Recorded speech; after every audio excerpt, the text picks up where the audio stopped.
This is LBC from Global, leading Britain's conversation with James O'Brien. It is 4 minutes after 10. A very good morning indeed to you. I'm going to read a quick message from Kim in Thurrock, because if you weren't listening yesterday, then you missed something quite extraordinary, actually. Kim writes, I listened to your show yesterday on Catch Up. May I thank you for the most powerful 2 hours of radio I have ever listened to. Your contributors were fantastic, knowledgeable, and more importantly, helpful to others. Kim had some kind words that I don't need to read out.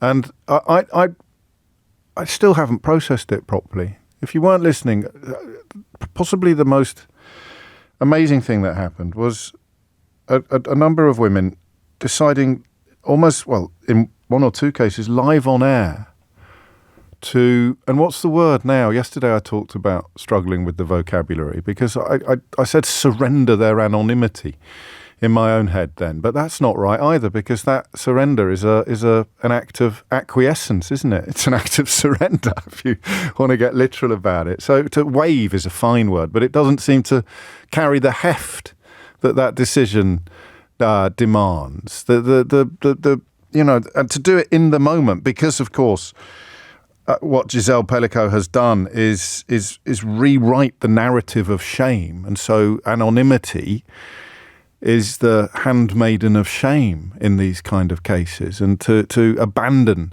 anonymity, that's a nicer word perhaps, in the moment, live on air, having spoken to the producer and raised the possibility of coming on with a different name, because so many people were sharing experiences that they are still haunted by. And that's what Kim is referring to. It's, I mean, truly, it's so bizarre. It was the strangest show ever yesterday. It really was, because it is a story of unprecedented impact and importance. And the question of, I've been a little bit surprised already in some corners of the media to see the conversation moving already to men who are very cross about the story becoming one about how awful men are, which is why, for once, I admire the Daily Mail, would you believe, because it just lists the professions, it lists the occupations of many of the 50 men convicted alongside Gisele Pelicot's ex-husband, the former builder, the community nurse, there's a butcher and a baker. But as far as I can tell, yeah, well done. No candlestick maker. There's a pensioner, a journalist, a transport worker, a vineyard worker, a warehouse worker, a video store owner, a building firm heir, a carer, a fireman, a volunteer fireman, a roofer, a farm worker. I mean, I could go on. I will, in fact. A plumber, a truck driver, a computer expert, another carpenter, a lorry driver, a grocer, a forklift driver, a manual labourer, a soldier, a shop worker, a tiler, refrigeration experts, and on it goes. And that demands, I think, yesterday's show was entirely, they shunned their anonymity. I quite like that, Kelly. Yes, they shunned their anonymity. But yesterday's show was entirely about her, and that in and of itself was part of her achievement.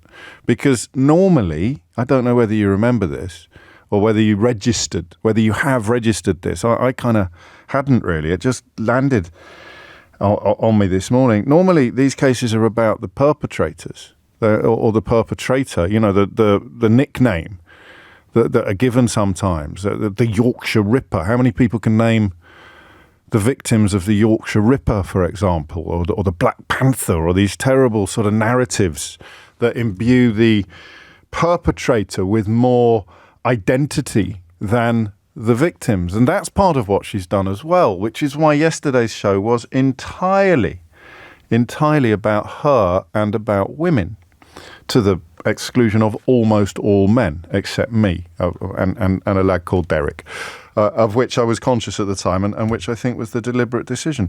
But we broaden the conversation today, possibly still to the exclusion of almost all, if not all men, but the fact that 50 men, the butcher, the baker, the putative candlestick maker, the fireman, the roofer, the building firm heir, the carer, the nurse, the gardener, the journalist, the vineyard worker, the fact that 50 men engaged in something that is so completely depraved, so completely.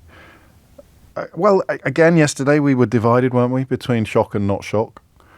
Women less likely to be shocked by this story than men, because some men apparently still struggle to understand the quotidian experience of women is fear. The daily experience of women is risk assessment.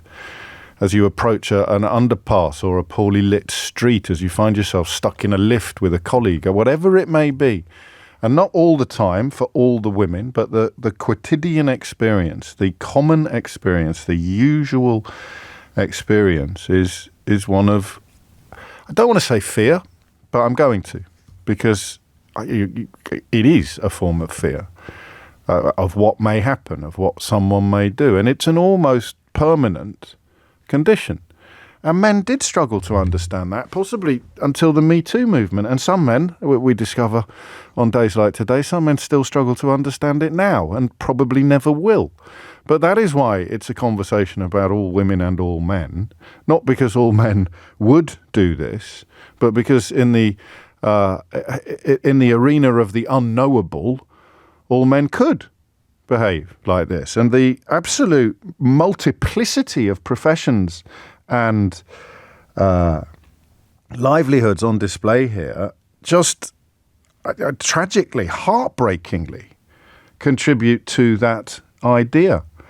10 minutes after 10 is the time. So how has that affected you? How has I've spoke to some women yesterday off air who haven't been able to follow the story at all. I wonder how many are in that category. I wonder whether you've already turned me off, actually, because you find the story too awful to contemplate. That's such a shame, because there is so much in Gisele Pelicot's conduct to celebrate and applaud. But of course it is conduct framed or created in the crucible of the crimes that were committed. And even her incredible example, her inspirational conduct, is not, for some people, particularly for some women, it's not enough to crowd out the depravity, to crowd out the crime. But I spoke to 2 or 3 women who have not been able to follow it. And, in fact, and people ask me what I've done on the show today, and I start telling them, so they say, "Oh, crikey, no, I don't want to hear that. I've managed to avoid that story. I haven't really." And that is part of the reasoning behind today's question as well, which is, how has the knowledge that countless men of all creeds, colours, professions and pastimes would accept this invitation, how has that affected you? What has that told you? 0345 6060 973 is the number you need. A quick word, I'm not going to get cross, but lads, seriously, if you think that today is a day for you to express your grievance, for you to reveal that you're so cross about people trying to explain why the concept of threat involves everybody capable of inflicting certain types of harm. If you really think that today is the day to complain about your resentment and anger at being lumped in with other people, then you're part of the problem, not part of the solution, and you need to give your head one almighty wobble. It's not a helpful phrase, all men are rapists, but all men are feared in certain contexts is not even debatable. It's not even arguable. And even if you try to persuade yourself that it's not true, and you would want to do that, wouldn't you? Stories like this, I'm afraid, must arrive at 100 miles an hour, smack in the middle of your consciousness, saying, who the hell knows who's a threat and who isn't? Let me try harder. This is important because I think it can be generational as well, can't it? But some people, I don't know who's worse, the people who profess not to understand this or the people who pretend not to understand this. But I think there are people who don't understand this who possibly just need a little bit of help in understanding it. So it's about not knowing. It's not about thinking that all men could behave like this. It's about not knowing. It's a bit like saying all men are muggers. But if you're walking down poorly lit underpass with nobody else around and 2 men are walking towards you, what you feel is fear. born of who they are, where they are, and what they might do. And because you don't know what they might do, your fear is real. It's not diminished by the fact that here are 2,000 men, 2 million men, 2 billion men who would never in a million years assault a woman or mug a person in an underpass at 2 o'clock in the morning on a cold night. It doesn't change the fact that you're not, I would never do anything like this, so how it doesn't, it's not the point. It's another symptom of patriarchy. And the reason I'm trying to explain it calmly is because I think we all need help sometimes to understand things a little bit better. And the temptation to be lazy and aggrieved is often irresistible. I'm not being holier than thou. I'm not speaking down to anyone. What men need to understand is that it's not a fear of you personally. It's the fact that no one can know what you might do. You know what you might do. You can be 100% adamant that you'd never behave like this, but there are contexts in which it is by definition frightening for a woman not to know what you might do, what you could do. That's all.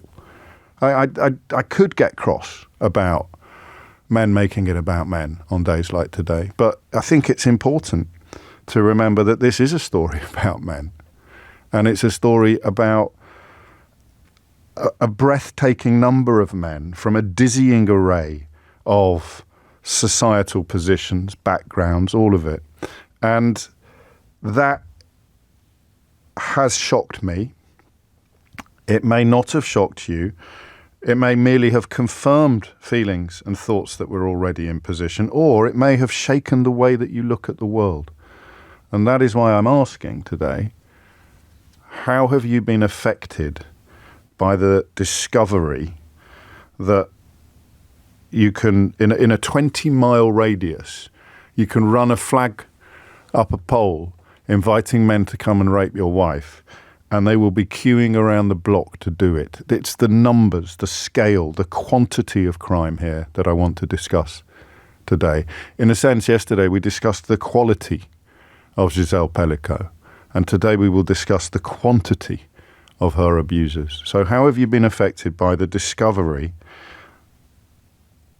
of scale, the number of men from every background imaginable? No lazy generalizations here, no room for ethnic or religious or racist lies. All that we see here is men of every type, of every imaginable type, of every generation, of every background, of every job. If I was a woman, I'm not sure I would be able to contemplate that comfortably.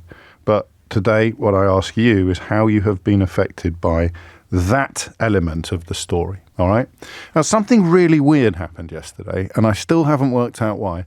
I got to the end of my introduction, which I think was good. No false modesty from me.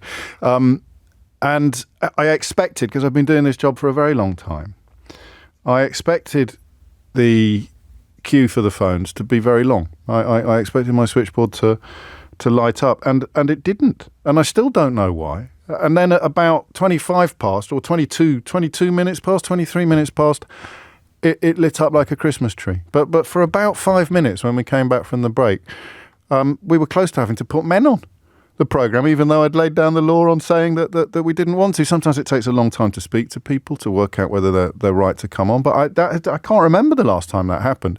And I certainly can't remember the last time it happened on a subject where I thought it was a given, where I thought it was absolutely guaranteed that lots of people would want to talk. And I still don't know why that happened. But I'm telling you now, because if you're minded to ring in, I can't wait to talk to you. 0345 6060 973. How has the scale of depravity affected you? 0345 6060 973. James O'Brien on LBC. 20 minutes after 10, a message from Glasgow. I'll leave you to decide whether or not it's from a man or a woman. Same subject again, James. Nothing else to talk about, eh? Yeah, you got me there. Nothing else to talk about. I'm going to read 2 complimentary messages because I need to. I'm not going to lie to you. I feel fragile and frail when we address topics like this. I'm so conscious of my own failings. I'm so conscious of my own ignorance in the past and my own sort of, it's almost like a sort of benign misogyny when you think you're helping and it turns out, of course, that you're not. So I hope you'll allow me to read a couple of messages that have really warmed the cockles of my heart in this difficult conversation. The first from Kate. You've totally hit the nail on the head with your understanding of how women feel every time they see an unknown man. Every time. I've never heard anyone encompass it so clearly. Thank you. Well, thank you.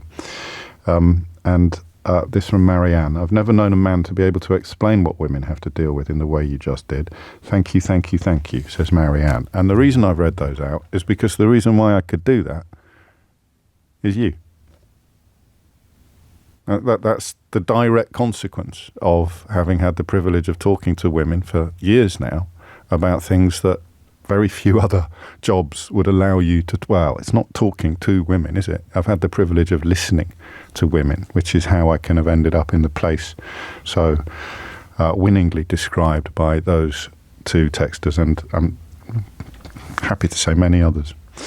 So there's the question. What do you take away from the discovery that this queue of men was so long, so diverse, and so gross? Sophie's in Burgess Hill. Sophie, what would you like to say?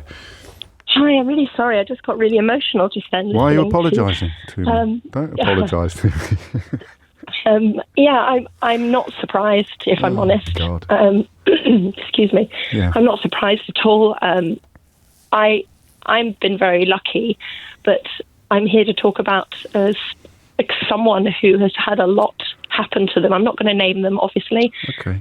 It's someone incredibly close to me, and she's 32 years old, and she has had 5 different occasions of sexual assault in her short life. Yeah. And they started at the age of 14. And 4 out of 5 of those cases have been from someone she knows. And I have to build her up every time and try and make her feel that things are going to be okay. But how is she ever going to get to a point in her life where she can trust men again? Mm-hmm. How is she ever going to get past what's happened to her? You know, the worst scenario that happened was most recently, and she was out at a club and she had her drink spiked by a stranger, and that was the one of the 5 was the stranger, spiked her drink. And she was with 2 of her best friends, and they took her back to somewhere safe where they'd been staying. She's known these people for 5 years, and one of them saw her in this vulnerable moment and decided that despite what she's already been through that night, she's already been in a state where she is completely lost control of herself, and he decides that that's the moment he's going to sexually abuse her when she's already vulnerable.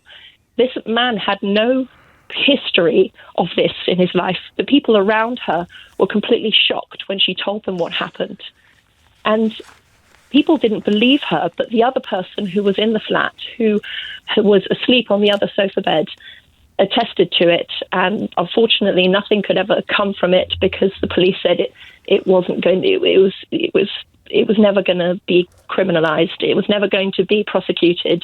So she might as well not put herself through the stress of going through that. And do you know what the first thing Gisele Pelicot said when the police knocked on her door? What? She said, he's a good guy. Yeah. So she essentially said, I heard some callers to the station earlier today essentially saying things like, I know that none of the men I know could ever do it. And actually, you don't know that, do you? Well, I think, to answer one of your questions earlier as to why people didn't call up yesterday, is that's not a phone-in about a phone-in, but I am interested in what you have to say about it. It's nerve-wracking. Yes, the of minute, course it is. the minute you think about it, and the minute you have to actually put your thought to understand how you feel about it, you start to shake. You get emotional, and you're not sure if you can actually put the words together to talk about it. But I think that I'm not surprised by this news about all these men in a small radius is because more often than not, I think this happens from someone you know, someone who's always admired you, someone who's always wanted to be with you, someone who thinks that they deserve a bit of you. Do you think the average bloke, and would put myself in that category, can ever fully grasp what you're describing. However well we might sometimes, with help, be able to articulate it, however close we might get to getting it. You have to live it, right, to understand it. My husband said to me this morning when he heard Nick talking about, he says, everyone knows two women. I think that was the statistic. Right. And he said, no, that's crazy. That can't be true. Yeah, there it is. And I just sat there and thought, of course it's true. Of course it's true, because even a woman who hasn't been raped or something as extreme as sexual assault like that, every single woman has downplayed something that's happened to them. Whether it's someone brushing up against you, whether it's someone talking to you inappropriately, whether it's someone making a remark that you really didn't need to hear, even if it's supposedly innocent, commenting on your appearance in a positive or a negative way, we downplay what we experience on a momentary basis every day. And you downplay it. This is what's meant by culture. So this again is something that I think men need explaining to them, women intuitively and experientially understand. What does it mean when they talk about culture, macho culture, misogynistic culture, patriarchy? What does that mean? It means what you describe. It means a sense of entitlement that men have, even men who would, truly and honestly and sincerely vomit at the thought of being involved in what has happened to Gisele Pelicot, but we are to varying degrees subscribers to a culture that allows what you've just described, and often, a different type of phone-in. But you can still, in 2024 in this country, hear debates about whether or not it's really just banter, or whether or not you need to get over yourself, or whether or not you're a part of the problem by lumping all men in together. It's just there. It's the daily lived experience of half of the population, and the other half of the population is still, your lovely husband included, and me included, still almost entirely ignorant of this reality. I think it's also a society where it's appropriate to talk about people's appearance often, regularly, casually. We live in a society where even the women, even the adults, female adults around you, you see a little girl growing up and say, "Isn't she beautiful?" Yeah. And that's the first thing that someone says to your daughter is, "Isn't she beautiful?" Imagine growing up and someone saying to you all the time, the first thing they ever say to you is, "Oh gosh, you're beautiful. Yeah. Oh gosh, you're beautiful." And then suddenly you get to 13, 14, 15, and you say, "Gosh, everyone thinks I'm so beautiful. I better play to that. I better..." And also, this is the single most important thing about me, and therefore about women. Exactly. So we raise our children. So anybody that's listening, if you know young children and you think they're beautiful, don't tell them. Don't tell them they're beautiful. Find something else. Say, look how hard you worked today. Look how much effort you put into that. Stop talking about children's appearances. I mean, it's extraordinary to hear you say it, because it is simultaneously so obvious and yet so staggering. And the thing is, I do understand, and I think I have a job this morning to make sure that you feel seen and heard. Not Sophie, because the phone lines are open, but people now think, well, you can't compliment anyone anymore. That reflects your feeling. Oh, what? You can't even tell a little girl that she's beautiful anymore. You can't even just stop and think. That's all you're being asked to do. You're not being asked to. No one's cancelling you or censoring you. But just stop and think about what you're doing. Think about the consequences of what you're saying. It's coming up to 10:30. You're listening to James O'Brien on LBC. Thomas Watts is here with your headlines. James O'Brien on LBC. 32 is the time. You're listening to James O'Brien on LBC. I'll read this as well. I think, and then we'll pause the attempts to help angry men, because that is not what today should be mostly about. But I said earlier that I want you to know that you are being heard, and I believe that you are capable of being better. So this is from Stan in Tottenham. How dare you admonish those of us who are outraged at being lumped in with rapists? I don't care if you think I'm part of the problem. I'm not. I have 3 daughters. If you change the word problem to lived experience of all the women, Stan, then that might help. Because your next line actually proves the point I'm trying to make, and that you haven't quite grasped yet. I've taught them how to be safe. I am aware of how some women sadly look at us. And I will always, for example, cross the road if I'm about to enter the personal space of what might be a nervous woman. That's it, mate. That's if you just swap the word problem for reality, You're already doing your best to acknowledge the reality being described. I can understand why you are wounded by the idea that anyone would think you were capable of doing these things. But remove yourself from that story and replace yourself with men. Men. That's why you cross the road. So you're proving the existence of what, because you describe it as a problem, you then simultaneously balk at. And you don't need capital letters either. I don't need you or Eleanor, that's the producer of this programme, to tell me that I'm something I'm not. But you've already told yourself that you're something you're not. You are a threat in the eyes of another human being, even though you're not, which is why you cross the road. And then you really let yourself down. Now, if you want to extend the debate to being afraid of black youths wearing hoodies and tracksuits, then we have a debate. But you won't, of course. Why would you want to talk about that on a day like today, Stan? Especially because, again, you're proving the precise opposite of the point that you think you're making. So you associate, as many people do, with some statistical support, the idea that a black youth in a hoodie and a tracksuit is more likely to be a threat than somebody in a boater and a stripy blazer. And yet, what about all the people who dress like that or have skin that colour who are as innocent of all of the offences that you are oddly imagining now in your mind as you are innocent of any involvement in the things that we've been talking about or the things that happened to Gisele Pelicot? So you've precisely and quite spectacularly proved the polar opposite of the point you thought you were making. Because it is wrong to look at anybody and think that they must be capable of doing something awful, but you can't help yourself looking at some people and fearing that they might. And that's it. They look at me and fear that I might. And they look at you and fear that you might. I'm trying to understand it. You're just getting oddly and irrationally cross about it. And I know I've failed there not to be a little bit condescending, and I'm sorry for that, Stan, but that little bit at the end about bringing black kids into it was just so predictable, wasn't it? That I'm afraid it slightly diluted my attempts to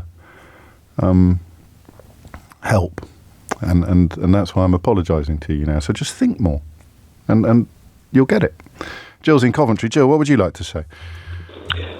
Well, I work in a field where Hi, James. Hello. I work in a field where I speak to victims or people who have experienced sexual assault or rape. God. So I speak to them every single day.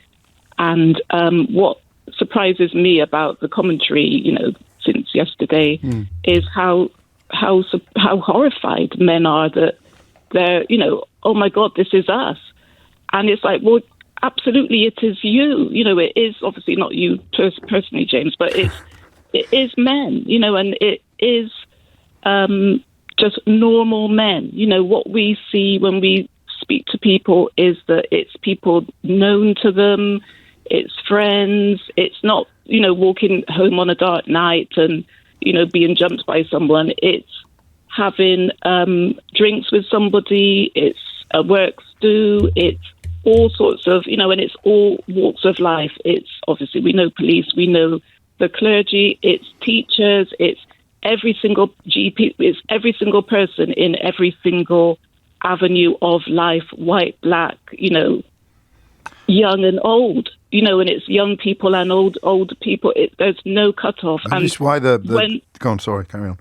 Sorry, when, obviously, since I've been doing this job, my view has been slightly skewed. So every now and again, I have to sort of reset myself and think, it's not all men, it's not all men, it's not all men.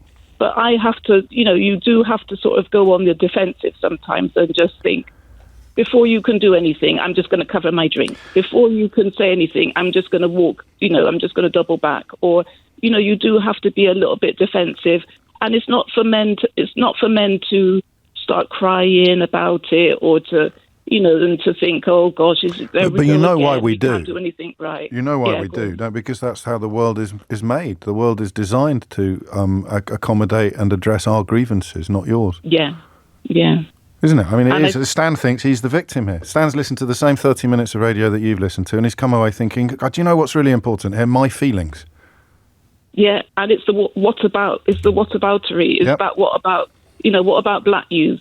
And, to that, I would say to him, I would feel safer seeing a group of black youth than I would to see a group of white men, because the white men are more likely to have been drinking. Just your assumptions is, oh my goodness, sure, they're probably drunk, they're probably high on something. Oh my God, they're going to see me. So, but a black, they'll probably take a phone. If you're going to sort of stereotype people, give them your phone, give them your bag, and then hopefully you'll get home safe. But with the and the massive majority of all men in all those categories are never in a billion years going to undertake the kind of behaviour that you are fearful of. But your fear is real. And that's the thing that I'm trying to articulate. I worry slightly, Jill, actually, and I'd appreciate your help with this, that it's too soon to even be talking about men who are unhappy at the tone of this coverage, or men who are unhappy about how the story is making them feel, or men who are unhappy about some of the words that are being deployed to describe some of the things that have been happened, or some of the points that are being made. What do you think about that?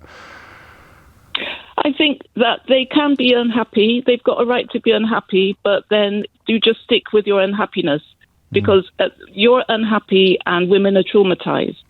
Women are traumatized on the bus. That they've been attacked on the bus, taxi drivers. There's no end of women's trauma and the ways that they can be, traumatized and targeted because they are female, because they have mental health issues, because they have drug and alcohol issues. Some men, they will perpetrate against a specific demographic of people because they feel that they will get away with it. Some men will spike your drink if they get the chance. That's not to say that this is what they will always do, but if they feel, oh, I like that female, the only way I'm going to get with her is to render her unconscious. Yeah. Some men, that is their MO, and I think men have to realise these people are your friends, or your brothers, or your uncle, or your dad. And instead of getting angry with women like you explaining something that is fairly self-evident, they should really be getting angry with the men who are creating the environment in which they end up feeling unfairly lumped in with the wrongdoers. Do you think this is a category error then? Do you think that when I say, how have you been affected by the discovery, you and Sophie and many other women keen to come on are really just queuing up to tell me, well, it hasn't affected me much at all. It's just a solidifying experience or a confirming experience. Whereas men are sitting here going, oh my God, a rich man, a poor man, a beggar man, a thief, a butcher, a baker, a candlestick. I can't believe men are genuinely doing that. I'm doing that. I'm not going to pretend otherwise. Mm-hmm. But women are not. I think women, because we knew this already. It is a really horrific crime. It's horrific what Madame Pelicot went through. Yeah. It just beggars belief that this man was able to do that for so long, and people didn't see the signs or didn't, just think, oh my goodness, this poor woman. So for you, the logistics of it beggar belief, but the length of the queue in the village does not shock you? No, the length of the queue, I think that people will 100% try to, if they had the chance, if they feel that they will get away with something like this, then they will do it, because I think that men, not necessarily just men, but people, they feel that whatever they want to do, they have a right to fulfill that fantasy. People have. I would love to live in a penthouse flat in Canary, in London, but it's not going to happen. But some people, they feel that their fetishes, kinks, or whatever, that they, well, why shouldn't I be able to? There's a website that does that. Pornhub says that I should be able to get. So Andrew Tate tells me I should be able to. Andrew Tate tells me I should be able to do whatever I want with women. Overpower the woman, slap her around. And that is, I'm not going to hurt her, but this is just what I want to do to her, to be to feel powerful, to feel like I'm a man again. And why shouldn't I be able to do that? They just feel as if the opportunity comes up. And they still do. Reading some of the coverage after the sentencing, the tears of these men, the attempts at justification, the hatred of women is present in some of the cases. Some of them already had charges, but not all of them. Not all obvious haters of women, but all of them essentially feeling victimised. at 10:43. Thank you, Jill. I'd want to squeeze in at least one more call before the next break. That's the only reason we're moving on. Cheyenne is just down the road from you, actually. She's in Wolverhampton. Cheyenne, what would you like to say? Hi, James. Hello. I just want to say that I am 18. I have been experiencing sexual harassment from men for years. It's been a constant thing my whole teenage life, from when I was 13 and getting catcalled when I walked down the road, and to see men have such a visceral reaction to this case and to be so shocked and to be so how could this happen? Of course it happens all the time, and I understand how difficult it must be for men to hear that women say all men, or we don't say some men. We usually say men as a generalization. But until I can walk down the street and I'm scared of every man. I don't have the luxury of thinking, well, that man looks nice, so I'm not going to be scared of him today. Or, it's brightly lit today, so I don't mind walking next to this man on the road. Yeah. Or I'm on the bus and it's full and it's packed with people, and I don't mind if a man sits next to me. No, every single man that I walk down on the street, I have some level of fear of. I don't feel safe walking down the street next to a man. I am at the club. I've only been going to the club since I was in July, when I turned 18. And good, I'm very glad to hear it. Every single time I've gone, I have been groped, or I have been asked for my number and then I've said no, and men have got angry at me for that. Yeah. When I can walk down the street, or when I can live my life and not be in fear of saying no to a man for fear of what they might do to me, that's when we can stop saying all men. But until that happens, I don't know which men are not going to be doing that kind of stuff. I don't have the luxury of thinking like that. That's brilliantly put. And it's that thing again of, to me, now, at this stage in my life, it's sparklingly self-evident what you described. But and sympathy wouldn't be the right word, and I'm still worried that we're even talking about this grievance at the moment. But I think in the context of this show plus yesterday's show, it's justifiable. Yeah. It's sparklingly simple and clearly self-evident, but at the same time, there are men listening to this who are deeply, deeply offended and probably would struggle to articulate exactly why without, as our earlier texter demonstrated, without tripping themselves up on their own understanding of the issue. Yeah, and like that texter said, he started speaking about black men. And the thing with that is, stereotypes and about black youths and whatever. But realistically, police, because of biases and stuff, police are more likely to arrest a black youth than they are to arrest somebody else, which means that you're more likely to find a black criminal. However, women underreport rapes and sexual assaults, and women, and a lot of times men don't get prosecuted. Like that other caller said, the police told her friend not to go through the ordeal of prosecution because it's probably not going to turn out with anything. I think 3% is the latest figure for from allegation to conviction. From allegation to conviction. Yeah, that's crazy, because that shows that there's more black men and black youths are being prosecuted more, and so that's why there's so many of them. But there's still so many hundreds of men that are in prison for sexual assault, and there's still more that haven't gone to prison and that haven't been reported. Millions more. So, many more than are. Exactly. So if you want to talk about stereotypes, the number that we're being presented from crime statistics and stuff is probably even higher as to what men are actually, what women are experiencing in the world, what men are doing. I mean, everything you say is true. And yet the only sort of fly in the ointment of what you're describing is the knowledge that some people will deny the evidence of their own eyes and ears, will somehow contrive not to understand the simple truth of what you're saying. It's to sort of highlight some of the points that Cheyenne has made and that I've tried to make today, and that Stan opened the door to, actually, with his comment about young black men. Could you imagine what certain public figures or politicians or newspaper columnists and commentators would be doing with this story if the gallery of faces that I'm looking at now in my newspaper were all brown? If every single one of these men had been of Muslim heritage or Pakistani heritage? Could you imagine how this story would be landing now if they were all asylum seekers? Could you imagine what the kind of people who were all over Twitter with misinformation and lies in the run-up to the Farage riots, as many people call them, this summer? Could you imagine what they'd be doing now if this story was all about the behaviour of people from an ethnicity they have chosen to despise or from a religion they have chosen to attack? And that's an example of stereotyping. So the coverage of the story would be very different.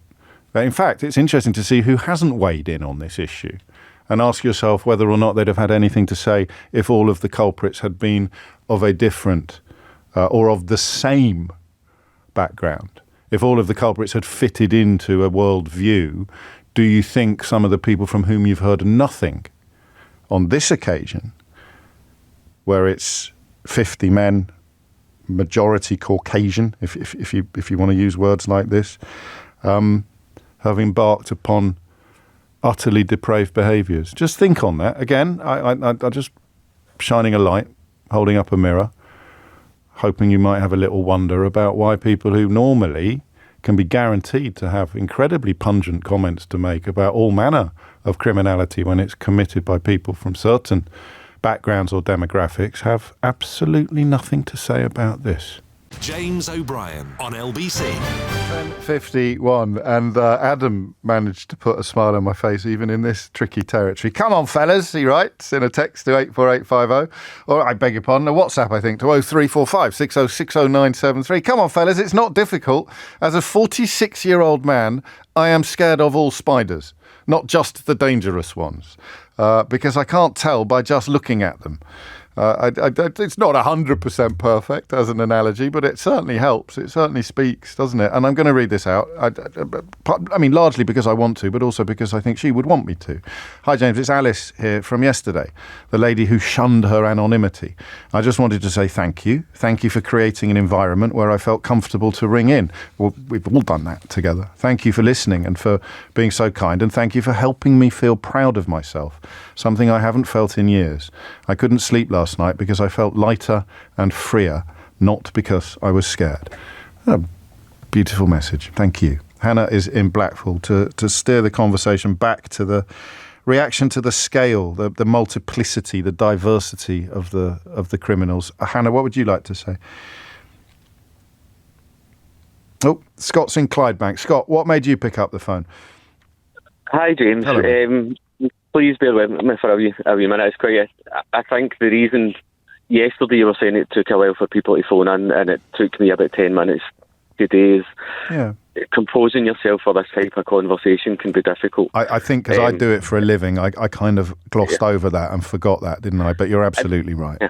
And as I was saying to the producer there, so the reason I called up, the man in Glasgow who messaged was the trigger to make me pull in and call, because men like that, they disgust me. But the reason that they feel the way they feel is a situation that's so common in society now, is a lack of empathy and trying to protect their own emotions. They don't know how to regulate the emotion of feeling like someone is scared of them. So they then become defensive, and it's, oh, you're just blaming me, you're just all men, you're overreacting.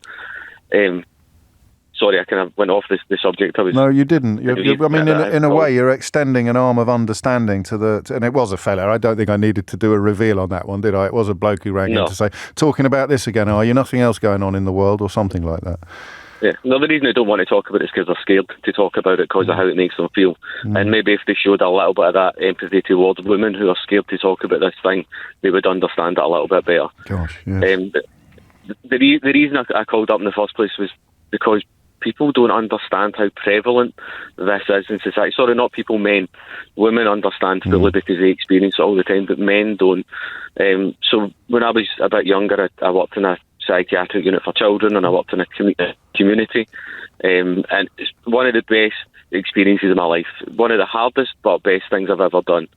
There wasn't a week went past that we didn't have a young female child come in who hadn't been sexually abused by a male in her life. Yeah.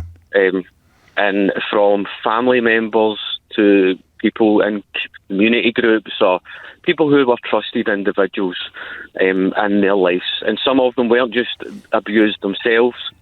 I said to your producer, and again, it's something I'll touch on very lightly, but there was one young girl who her parents, but mostly led by her dad, had basically prostituted her out from the age of 8-year-old. God. And you struggle how to give support to someone like that. How do you explain how this has happened in life? And that young girl blamed herself. she would self-harm to the point where she would try and cut her face so she would be less attractive. To try and avoid men feel like. It's hard to put into words. No, yeah, but you're conveying it. You really are, and you're reminding us that, because again, this is what you'd call a blockbuster story, isn't it? It's not actually. The nature of this crime is reflective of the reality that women live with, but it's not reflective of a common experience, which is why it's achieved the global coverage that it's achieved. And of course, you remind us that the massive majority of sexual abuse, child sexual abuse in particular, is committed in the family. It's committed by people known to the victim, and yet we don't get the newspaper campaigns and the political opportunism and the I mean, I've got to be honest here, mate. We don't do the radio phone-ins about it either on anything like the same scale, because it's an undercurrent. It sits in the background. We don't talk about it. We know these things happen, but we don't discuss it. But those same men are out in the community. Those men who are abusing those children are still walking about doing their jobs, and from every walk of society, the same as this woman in France. Yeah. From lawyers and doctors and we're frightened of that fact. Society is frightened. I mean, if you were one of them, then you'd love the idea that we just only ever talk about Pakistani heritage child abusers. You'd love the idea that all asylum seekers are being typified as a threat to children, because it creates a camouflage under which you can continue doing the disgusting things that you do. So it was interesting how many people convicted over the summer had convictions for profound unpleasantnesses in their own past, even as they tried to cast themselves as heroes protecting something. But for the rest of us who know that we're not in that, why are we frightened of the knowledge that it could be anybody? I think the reason we focus on the Pakistani ones and things like that is that, that couldn't be me then, because that was because of the Pakistani. So it's the same impulse. It's the same impulse of the men getting angry today, saying, how dare you suggest that we could all be a threat, or how dare you suggest that women see all men as a threat? I'm absolutely not a threat. It's the same impulse, is to go all in on the stereotyping of men who don't look like us, because that's fine. We're comfortable with that. No one, because I'm not in that category. Therefore, fill your boots, stereotype away. Yeah, the reality is, though, that it's a male culture that has been multi-generational for a long, long time. And a lot of us, thankfully, through experiences in life, have grown to the point where we can accept it. I have been misogynistic in my life. I have looked at women. It's happened. It still happens at points. But I can recognise it and go, that was wrong. I was out for dinner with my girlfriend a couple of weeks ago, and this wasn't a misogynistic incident. But just I was walking past the waitress, and it was a tight gap to get through. I put my hand on her shoulder to go past her, and I felt her flinch a little. Yeah. And I never thought about it until I sat down and my girlfriend said to me, I've always been very tactile in my life. It's part of who I am. But she said to me, remember, you need to be careful about that, because that girl looked a little bit afraid. And I wanted to go up and apologise to her, saying, sorry, I shouldn't have done that.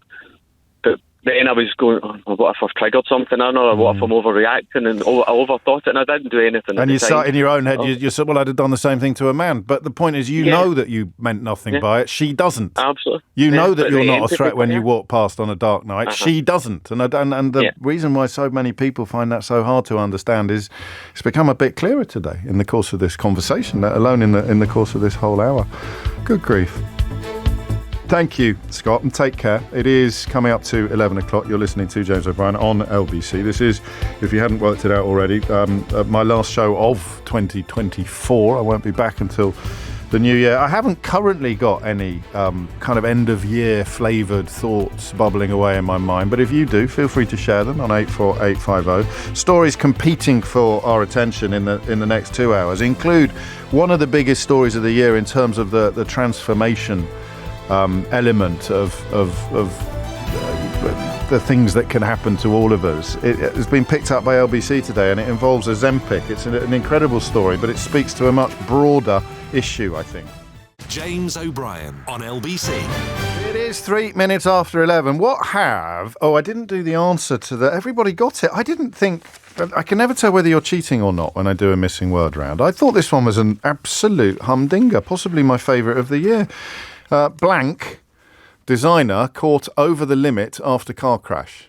Blank designer caught over the limit after car crash. Do you know what it was? well, a lot of people did. And whether or not you worked it out, because some people said it's obvious, or whether or not you cheated, I never have any way of knowing. Breathalyzer designer caught over the limit after car crash. And I'd stress, absolutely nobody was hurt in this incident. Otherwise, I certainly wouldn't be using it as a lever of levity. But a 70-year-old man who was responsible for designing breathalyzers and used to work for the police found himself over the limit after he and has been banned from driving. So I don't know what's the moral of that story. Be careful what you invent. Be careful what you design. Speaking of which, what do you think AI and Ozempic have in common?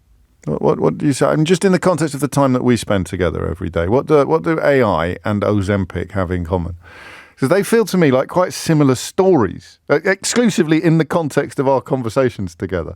So we start off nibbling around the edges of something, thinking it's probably a bit of a fuss about nothing. It's probably not quite as big a deal as everybody is saying it is. And then we take some calls, we do a topic, we do an hour on it, and you come away thinking, oh, it's quite a bit going on. We should probably return to this. Sounds to me like there is a lot of fire here, not just smoke. So over the course of 2024, and we've dropped the ball a bit lately with AI, possibly because it's all moving so quickly. I've got a colleague who uses the photographic side of it to, I don't want to give away too much on this occasion, but he uses it to create false images of colleagues, the results of which are often hilarious. But of course, they're only hilarious until it's your turn.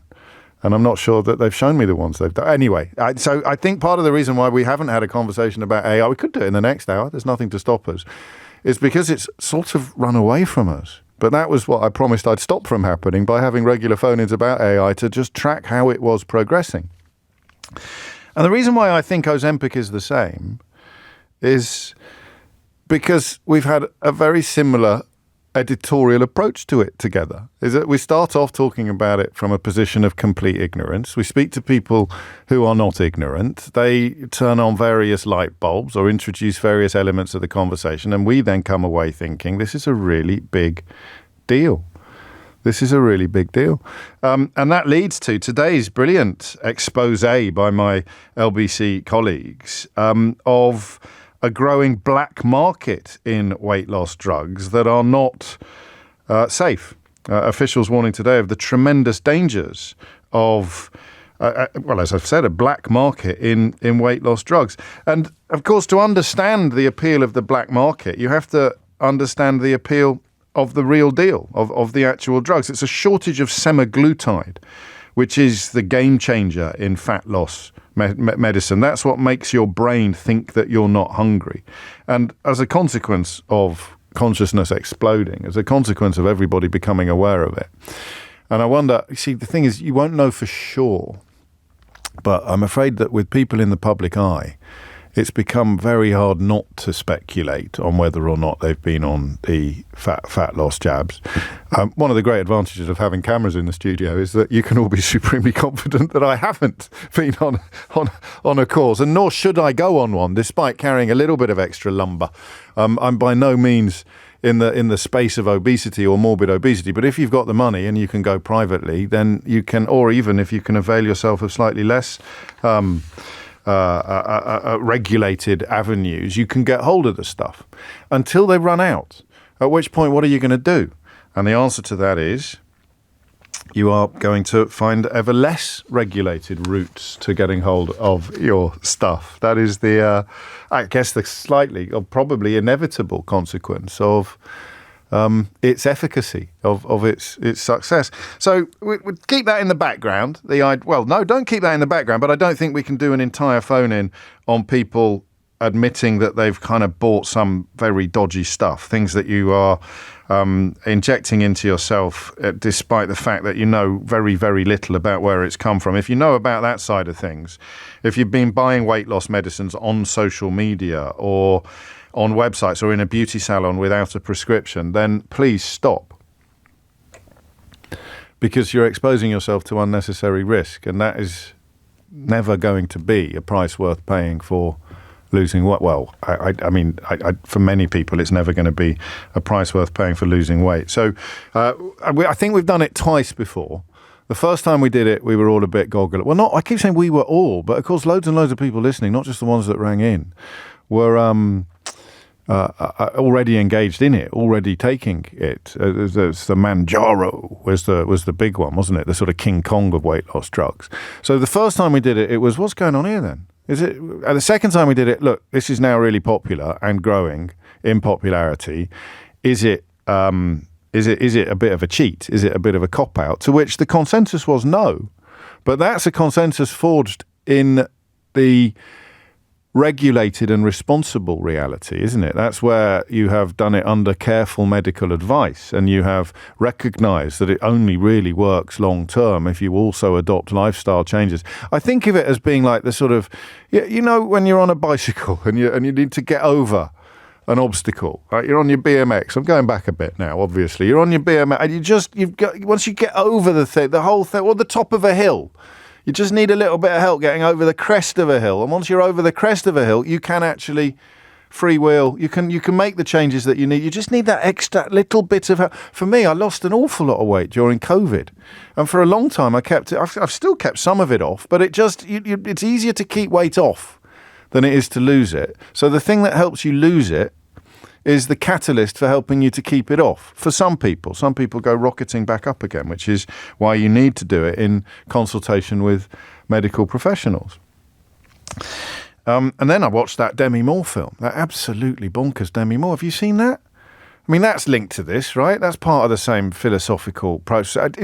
I've never known a film to divide opinion among my friendship circle and colleagues as much as that film, The Substance, starring Demi Moore, with some people thinking it is the finest film of 2024, and some people almost having to be carried out of the cinema, having hysterical laughter at how awful it was.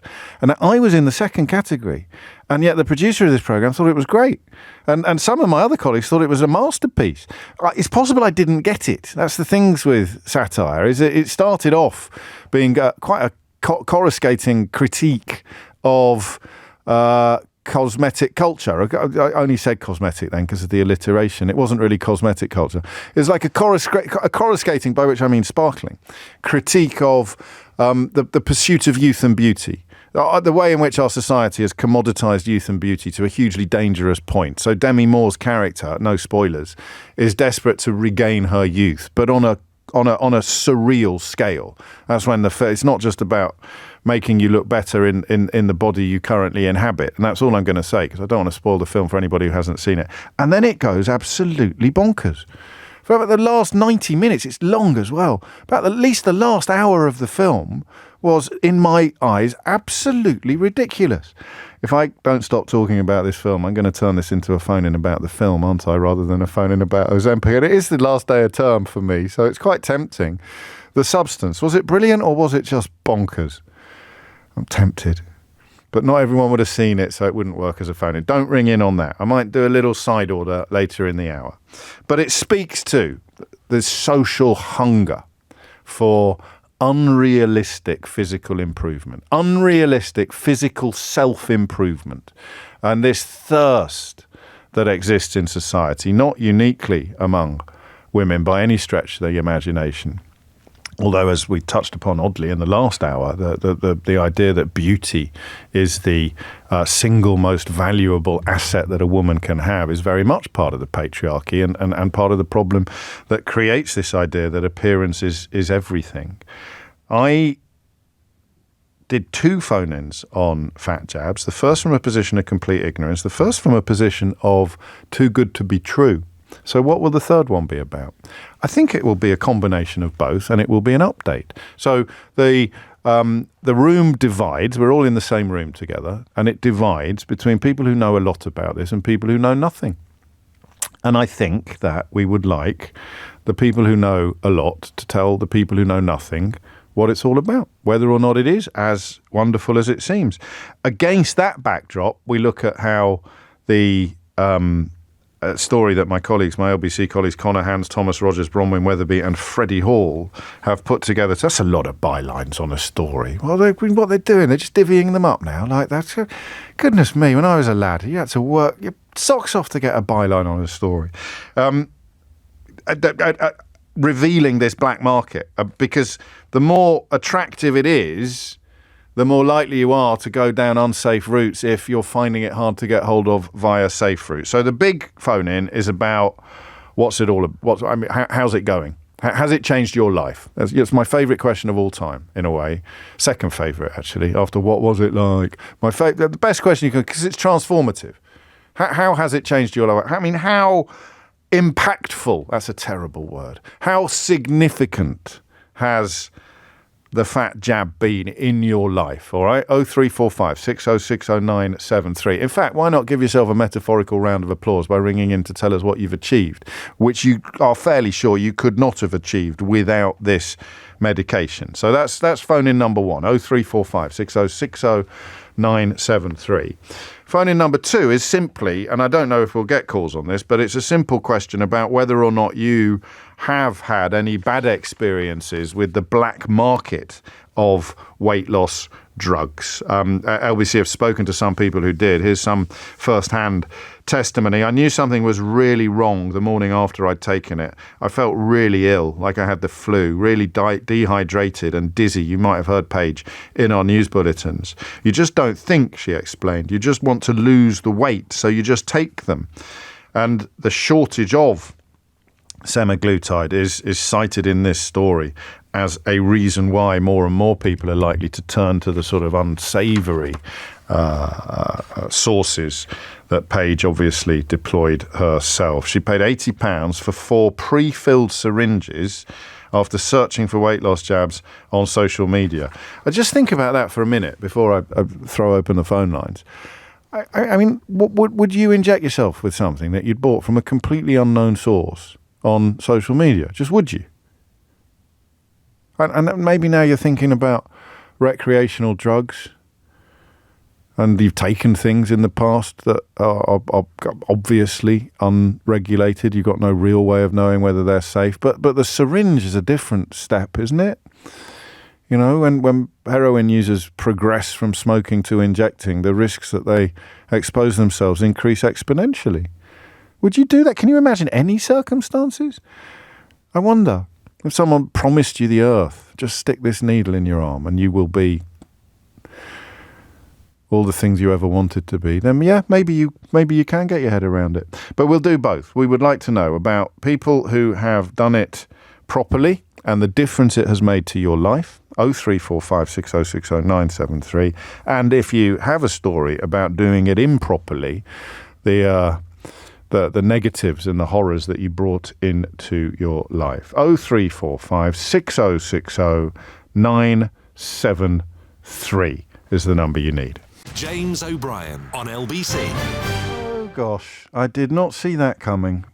And it's, as soon as you pointed out, it's true. I'm just checking back on my messages for people who, like me, thought that the substance, the Demi Moore film, was bonkers. And all of the people that agree with me, Andy, for example, as far as I can tell, are blokes. And all of the people who disagree with me and see it as a much more nuanced and significant film are women like Catherine. And Johnny thought it was pure shocking amounts of sewage.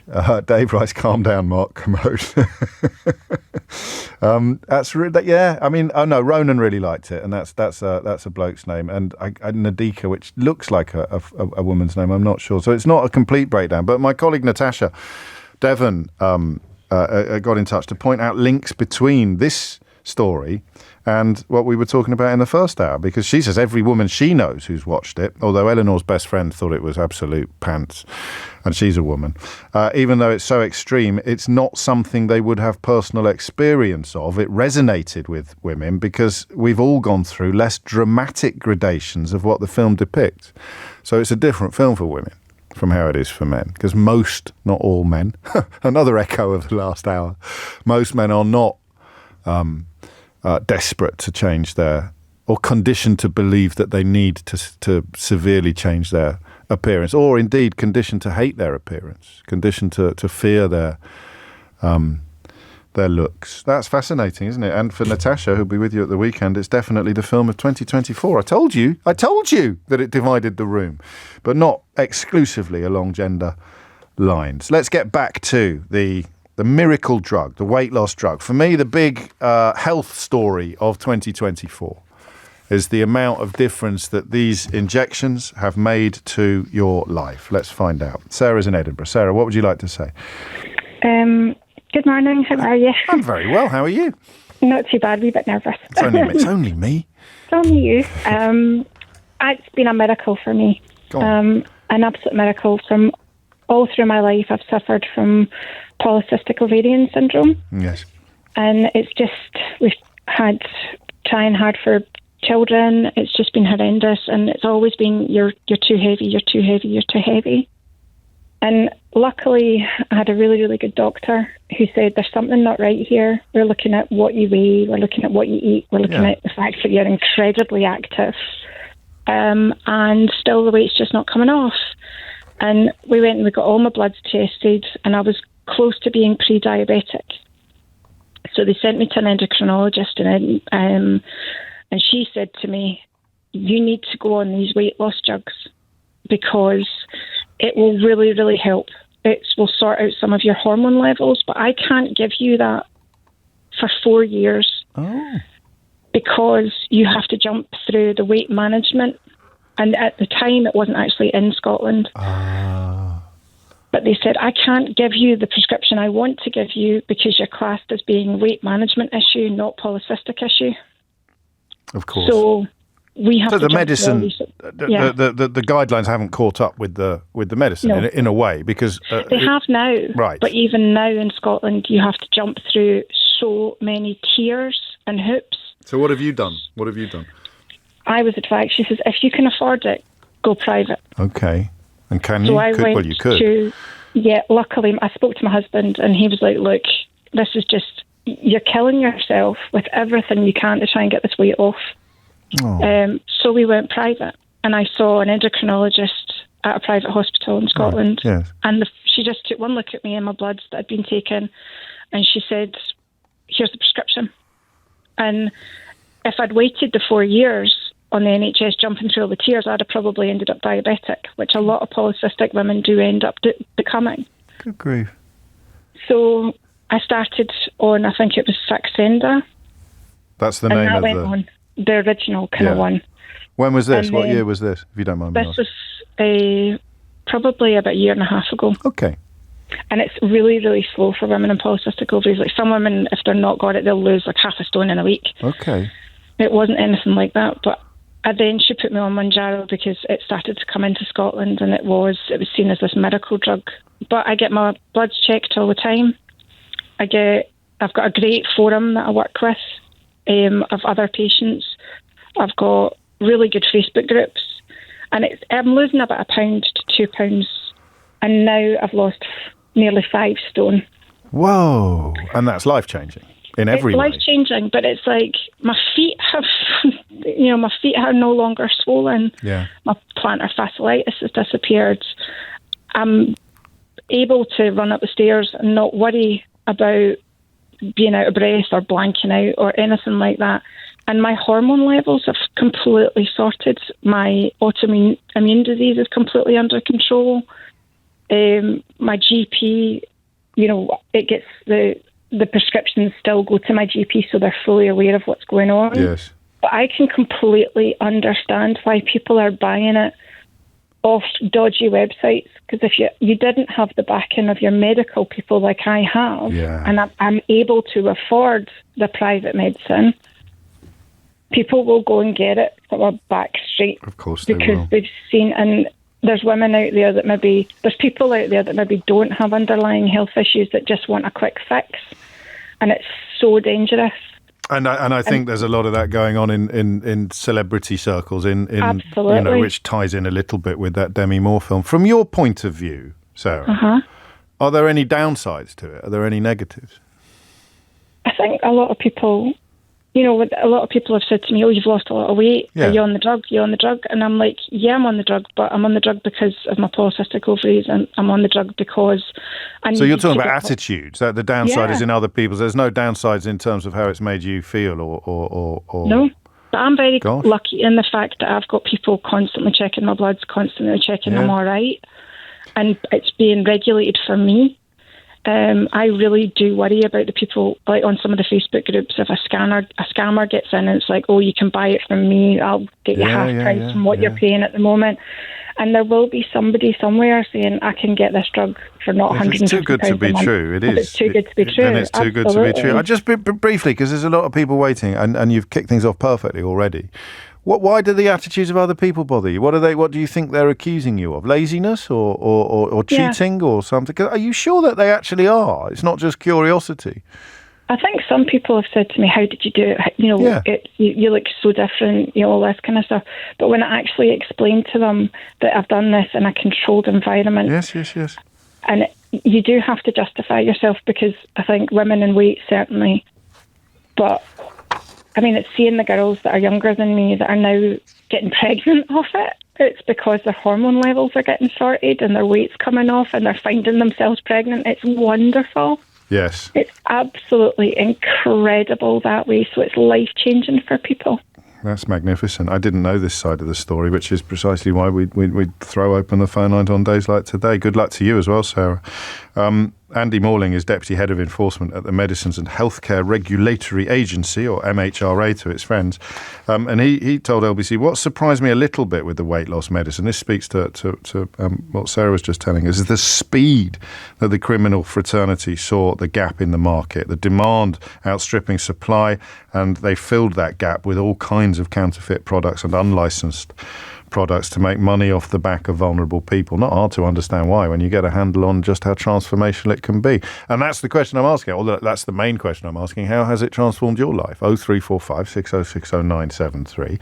I think I've turned down the volume now almost completely on the question that accompanied this last time we discussed it, which was, I don't know why I just mimed turning down the volume then. Don't fade me out, Keith.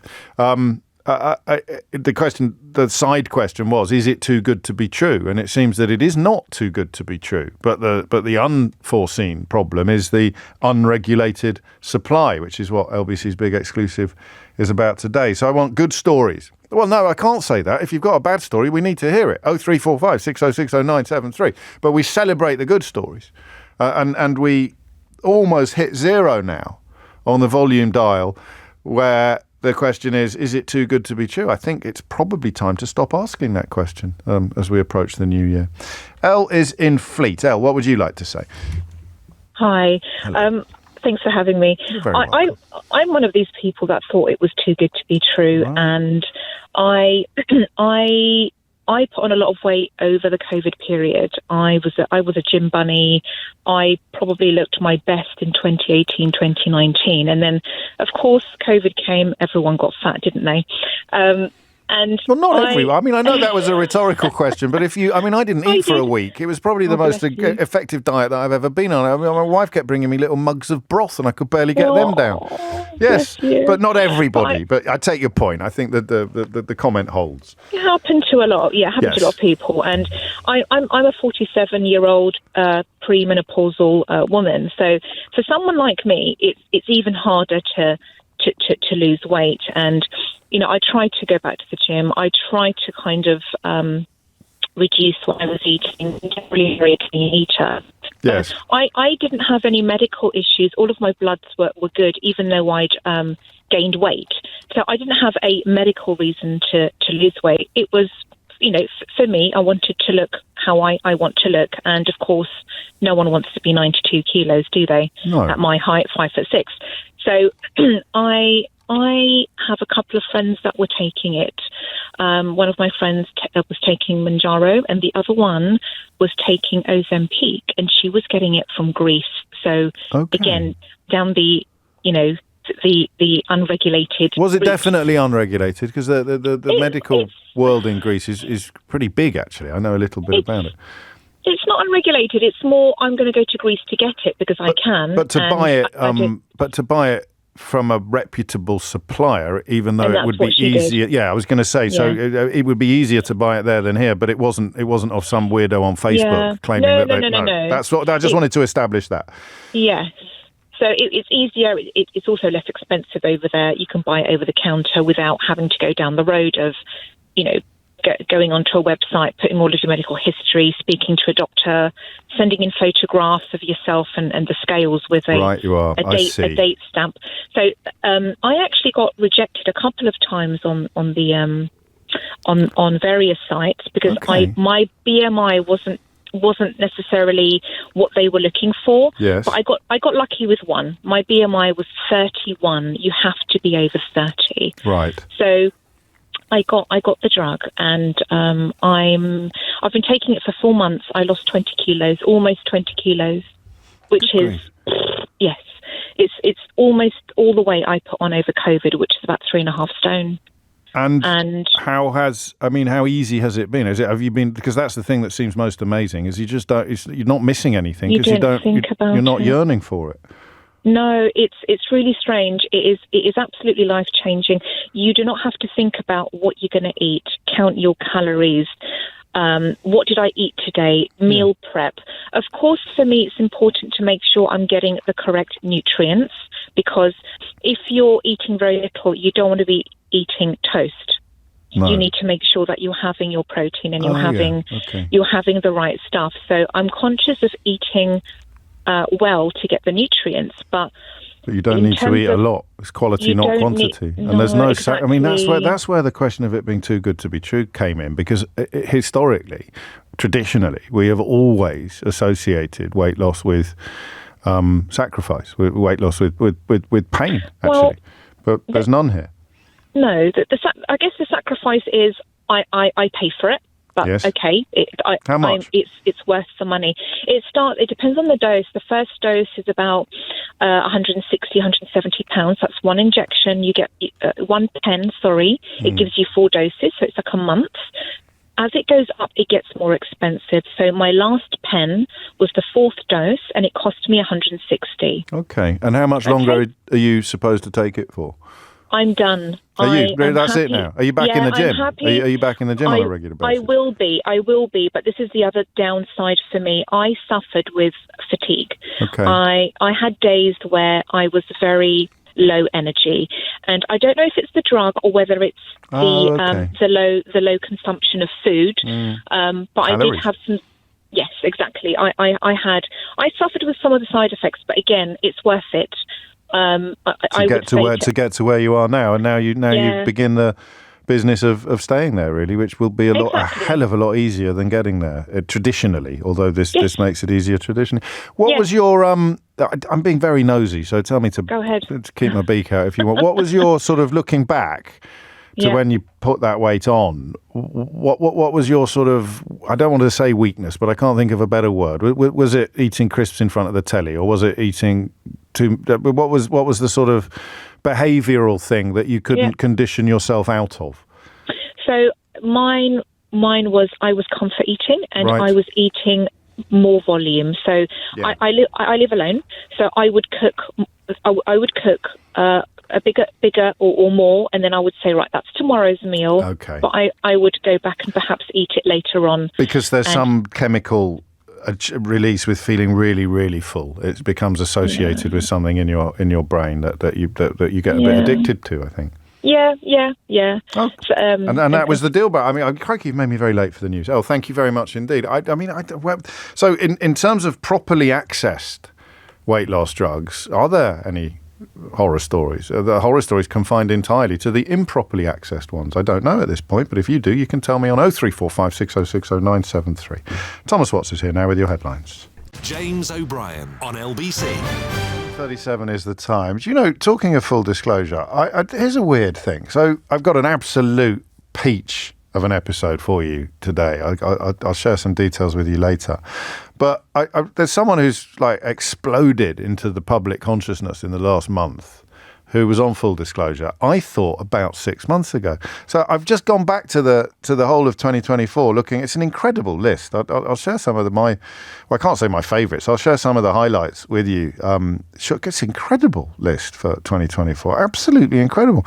But the bloke I'm thinking of, for it is a bloke, was on in November of 2023. And if you'd asked me to, when he was on, I'd have said about 6 months ago. So I'm looking at the whole list. And here's a really strange, some of them feel that they were more recent than they were, and some of them feel like they were longer ago than they were. I wonder what the reasoning is behind that, psychologically. As the person who conducted the interview, why do I feel that the one with Chris McCausland was only about 6 months ago? Is it because he's been around so much? So every time Chris McCausland has popped up on the telly recently, which has been, I think, every 7 minutes, and what a legend he is. It's a beautiful episode of Full Disclosure. Then I see him, I remember sitting opposite him in the Full Disclosure studio. And if the interview is with someone that you don't see on your telly very often, or who doesn't come across as often as Chris does, then it would actually somehow in my own memory have slipped further away into the background, which is why I'm surprised at how recently a couple of these took place, because it feels like they took place longer ago. So Michelle Roux on the 25th of October feels like, to me, like it was just a couple of weeks ago. But some of the others, who, like William Dalrymple, 11th of October, feels like it was longer ago.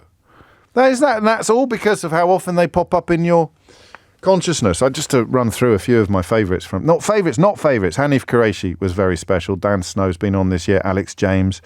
The Tony Blackburn was a real treat, actually. I have to say that was special in all manner of ways. Sally Lindsay, one of my all-time favourites. Helen Lederer, she was great as well. Frank Skinner's been on. Zainab Badawi went for the Coronation Street double with Julie Hesmond-Houch. Angela Hartnett and Michelle Roux, I think, are the only chefs that have been on the programme, been on Full Disclosure so far. I think, I could be wrong about that, but we'll be picking up a couple more in the new year, and you'll never guess who. Well, you will guess today. If I tell you what television programme is most eagerly anticipated this Christmas, all right?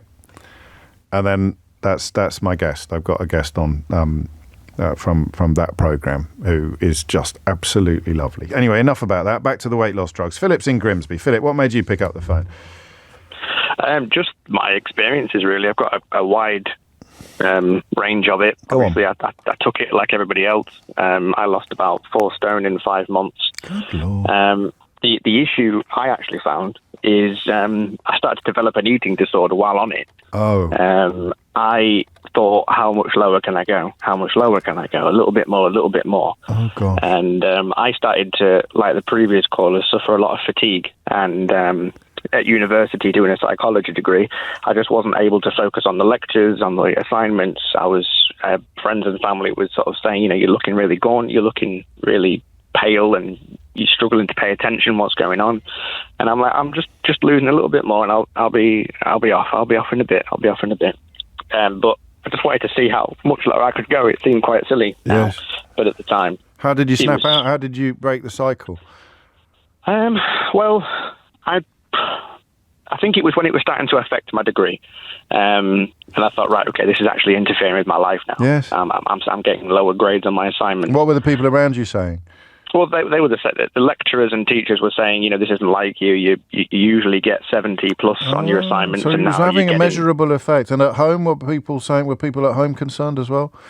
Well, yeah, my wife was constantly like, that's enough. When are you going to be coming off? Because you've hit the weight you need to be now, and you're actually starting to become a bit too gone. Gosh.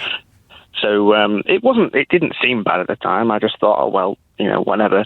But I started looking up at, medical journals and whatnot about how to transition off weight loss medication, and there isn't any. There is no. And you were being medically supervised while you were on it? Well, I mean, it was online. Oh, so you were. Company. So that's the point then, isn't it? If you were being medically supervised, I'm not telling you off for the avoidance of doubt. I mean, it was through the private care, and you have to send off your height and weight. But the first caller was, as she said, my bloods are being checked constantly. You're weaned off it. I finished. So I mean, there are several different lanes on this motorway. I think if you was to get on it through the NHS for a treatment method, like the previous caller, or if somebody was able to get on it because of their weight normally through the NHS and how that works, then yes, it's monitored that way. When you do it privately online, all you have to do is message them your height and weight. And when I was coming down, I just kept exaggerating my weight opposed to my true weight. You lied, completely. So that they'd keep sending them. Yeah, and they never checked. And to get on it in the first place, like the previous caller, some companies would say your BMI is not high enough, so you'd have to take a picture of yourself. This is what Elle was in your referring to underwear earlier, to sort of show how to do that. To send it so off. It's very, very easy to get on it. Well, it's easy to cheat it, but that is regulation. And I mean, you know, there's trust involved in all sorts of medical treatments, isn't there? Even as something as simple as, have you been taking your tablets? No, I haven't. Yes, I have. So you knew you needed help getting off it and you couldn't find the help?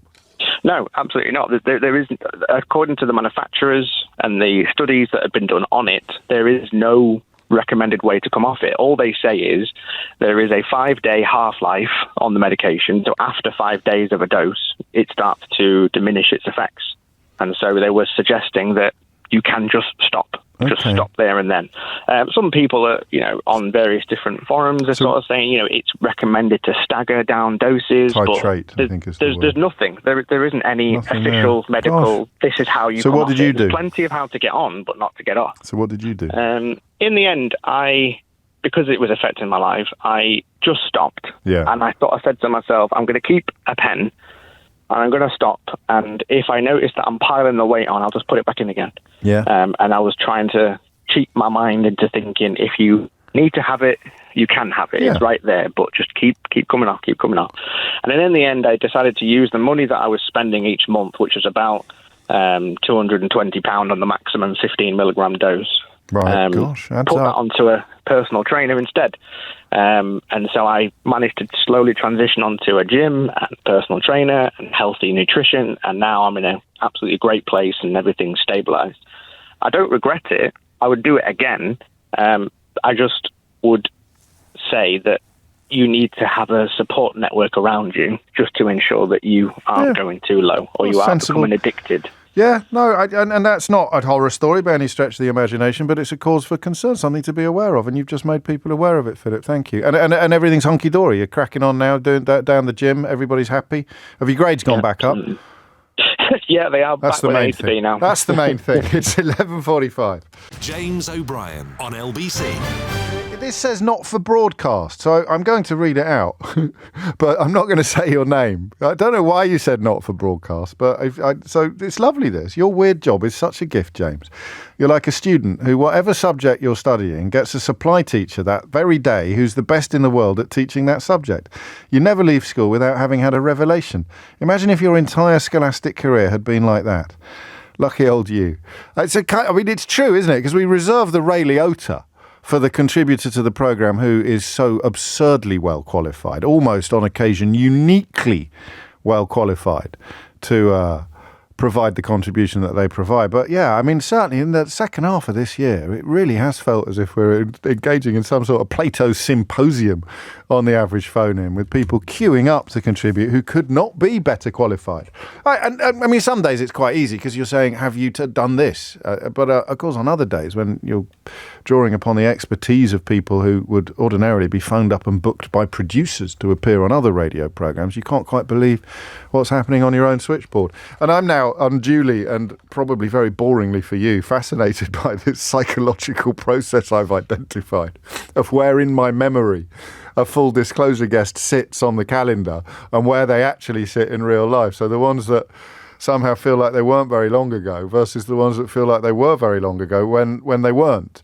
A lot of you really enjoyed the Robin Esquith episode this year. I certainly did. He's a lovely, lovely man. He really is. You know that I've never done a full disclosure and come out not liking the person that I did it with, and I've only ever done one when I came out thinking, I thought that was going to be more fun than it actually was, and I'm never going to tell you who that was unless you send me money. So some others from this year: David Jason, Graham Park, Midge Ure. That was like 14-year-old me sitting there with Midge Ure, 18-year-old me sitting there with Graham Park. It's lovely. And then finally, someone younger than me, Jordan Stevens, formerly of Rizzle Kicks. Again of Rizzle Kicks. Written a beautiful book, a really beautiful book about hitting rock bottom and finding his way back from self-destruction. I don't know whose infamy over the festive period. Frankly, in recent years, I dread to think. So if it's someone you can't bear, you've always got the option of heading back to the Full Disclosure podcasts, which now go back years. More years than I care to remember. Fatima Whitbread, gosh, that was last year. Well, I never. Anyway, back to the weight loss drugs. Harry's in Southall. Harry, what would you like to say? Good morning, James. Yes, about 18 months ago, I was diagnosed with a very rare condition. It's called Alcock's Canal Syndrome. I wouldn't... Oh, I'm sorry.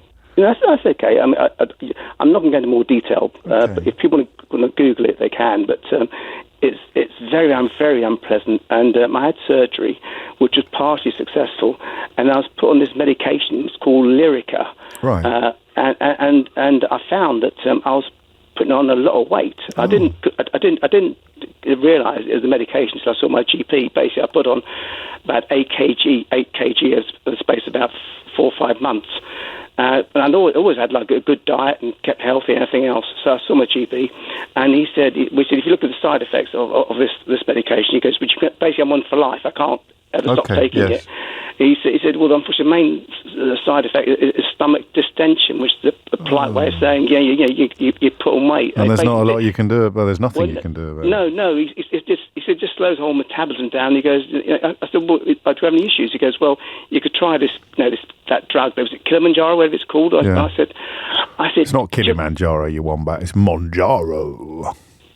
Kilimanjaro is a mountain. No, it's not. Kilimanjaro? No, it's not. It is. You sure? Well, 100% sure, yeah. There's a book. I thought it was a lake. No, it's definitely a mountain. Well, this is sounding like mystery hour now. I'm going to go all in on it being I'm going all in on it being a mountain. I'll Google it when I've said goodbye, and I go, oh my days, it was a bloody lake. I can't believe it. No, I don't. Mount Kilimanjaro. I'll bet you my Christmas bonus on it. I bet you mine. I don't get one. Yours goes mine. I don't get one. Go on. I should actually. Keith, send a memo. Where's my Christmas bonus this year? I'll probably get a pudding. That brings me back to my holiday cover. Anyway, where were we? Sorry, James. Back to my my pain. He said, well, you could try that, and I thought, do you know what? No, I said no. I've always been disciplined in my life. I'm going to try and just try and modify my diet. So what I did was, there's two factors. I thought, you either exercise more or eat less, and I combined the two. And I had to basically reduce my meals from 3 down to 1 a day. Oh. Okay. Yeah, and now I'm at sort of maintenance level. So well done. But why would you not take? Why would you not just take? Bear with me, James. Yeah, I will. More the story. Okay. Now my missus. It's a dormant volcano in Tanzania, mate. I was messing around, James. It's okay. Carry on. It's a joke, mate. So what's your wife got to do with it then? But this is the point, James. This is what I'm coming to. Right. When I told her about the fact that my GP, who's a good mate of mine as well, had offered me this Manjaro thing, right? Okay. Yeah. She said, well, why didn't you take it, you buffoon? I said, well, look, no, I'd rather not take drugs. She goes, well, I'm overweight. I said, I'm going to take some. I said, look, don't do it. And unfortunately, she's got an unlimited spend on my card, James. I'm a generous man. Yes. And I'm just spending my card. And has she lost a lot of weight? Well, it's the thing. She went to a private GP. She got a prescription, okay? And I'm going to have to hurry you a bit, Harry. But she's losing 4 kg a month, right? But the problem now is she's now goading me with carrot cake, which she knows is my favourite treat. It's just sad on both counts. I'm doing my best to lose weight. But is she happy? We're goading with carrot cake. No, losing the weight. Is she happy losing the weight? Well, she is, but I said to her, what are you going to do when you stop, you fat buffoon? What are you going to do then? Okay. Well, we know, don't we, as a consequence of this conversation, that there are...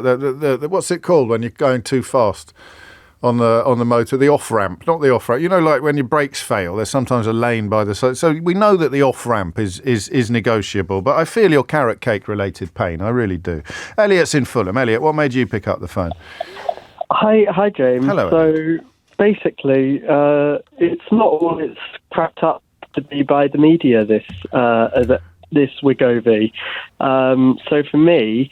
I always balk slightly at blanket attacks on the media because I've taken probably 30 calls from people bigging it up who are nothing to do with the media. But I'm interested in your experience, which will be a counterpoint. No. It is. So it is a miracle.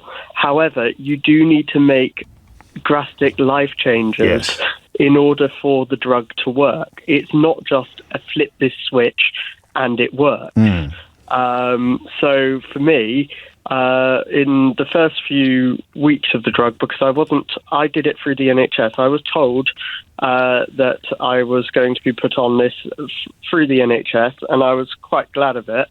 But then it turned out that I was getting all of these side effects. Lot of vomiting, a lot of diarrhea, a lot of all of this. No, I know. And it was because I hadn't changed my diet. Okay. I hadn't sought to change my diet. But you changed it in the sense that you were eating less. I was eating less, but I was of the same things. Eating less of the same thing. So you were still living on Monster Munch. No, so it's like anything fatty is taboo on Wegovy. Okay. So anything of that sort is taboo. And it's also a case that they don't want you to lose too much on the drug. So they're quite keen for you to only lose about 20% of your body weight. Right. On the NHS.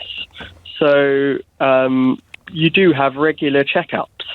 And it took me about, 6 months to even be put on the drug after. And how are you now? Management clinic. How are you now? I've lost 3 stone. And is that the optimal amount for you? It's not the optimal amount. So, there's still more to go. So you're still on it. I'm still on it. And have your dietary adjustments alleviated the unpleasantnesses? They've worked. It's all good now. It's still a bit miracle-y. It is and it isn't. Yeah. It is and it isn't. Yeah. You know, it is. But more is than isn't. More is than isn't.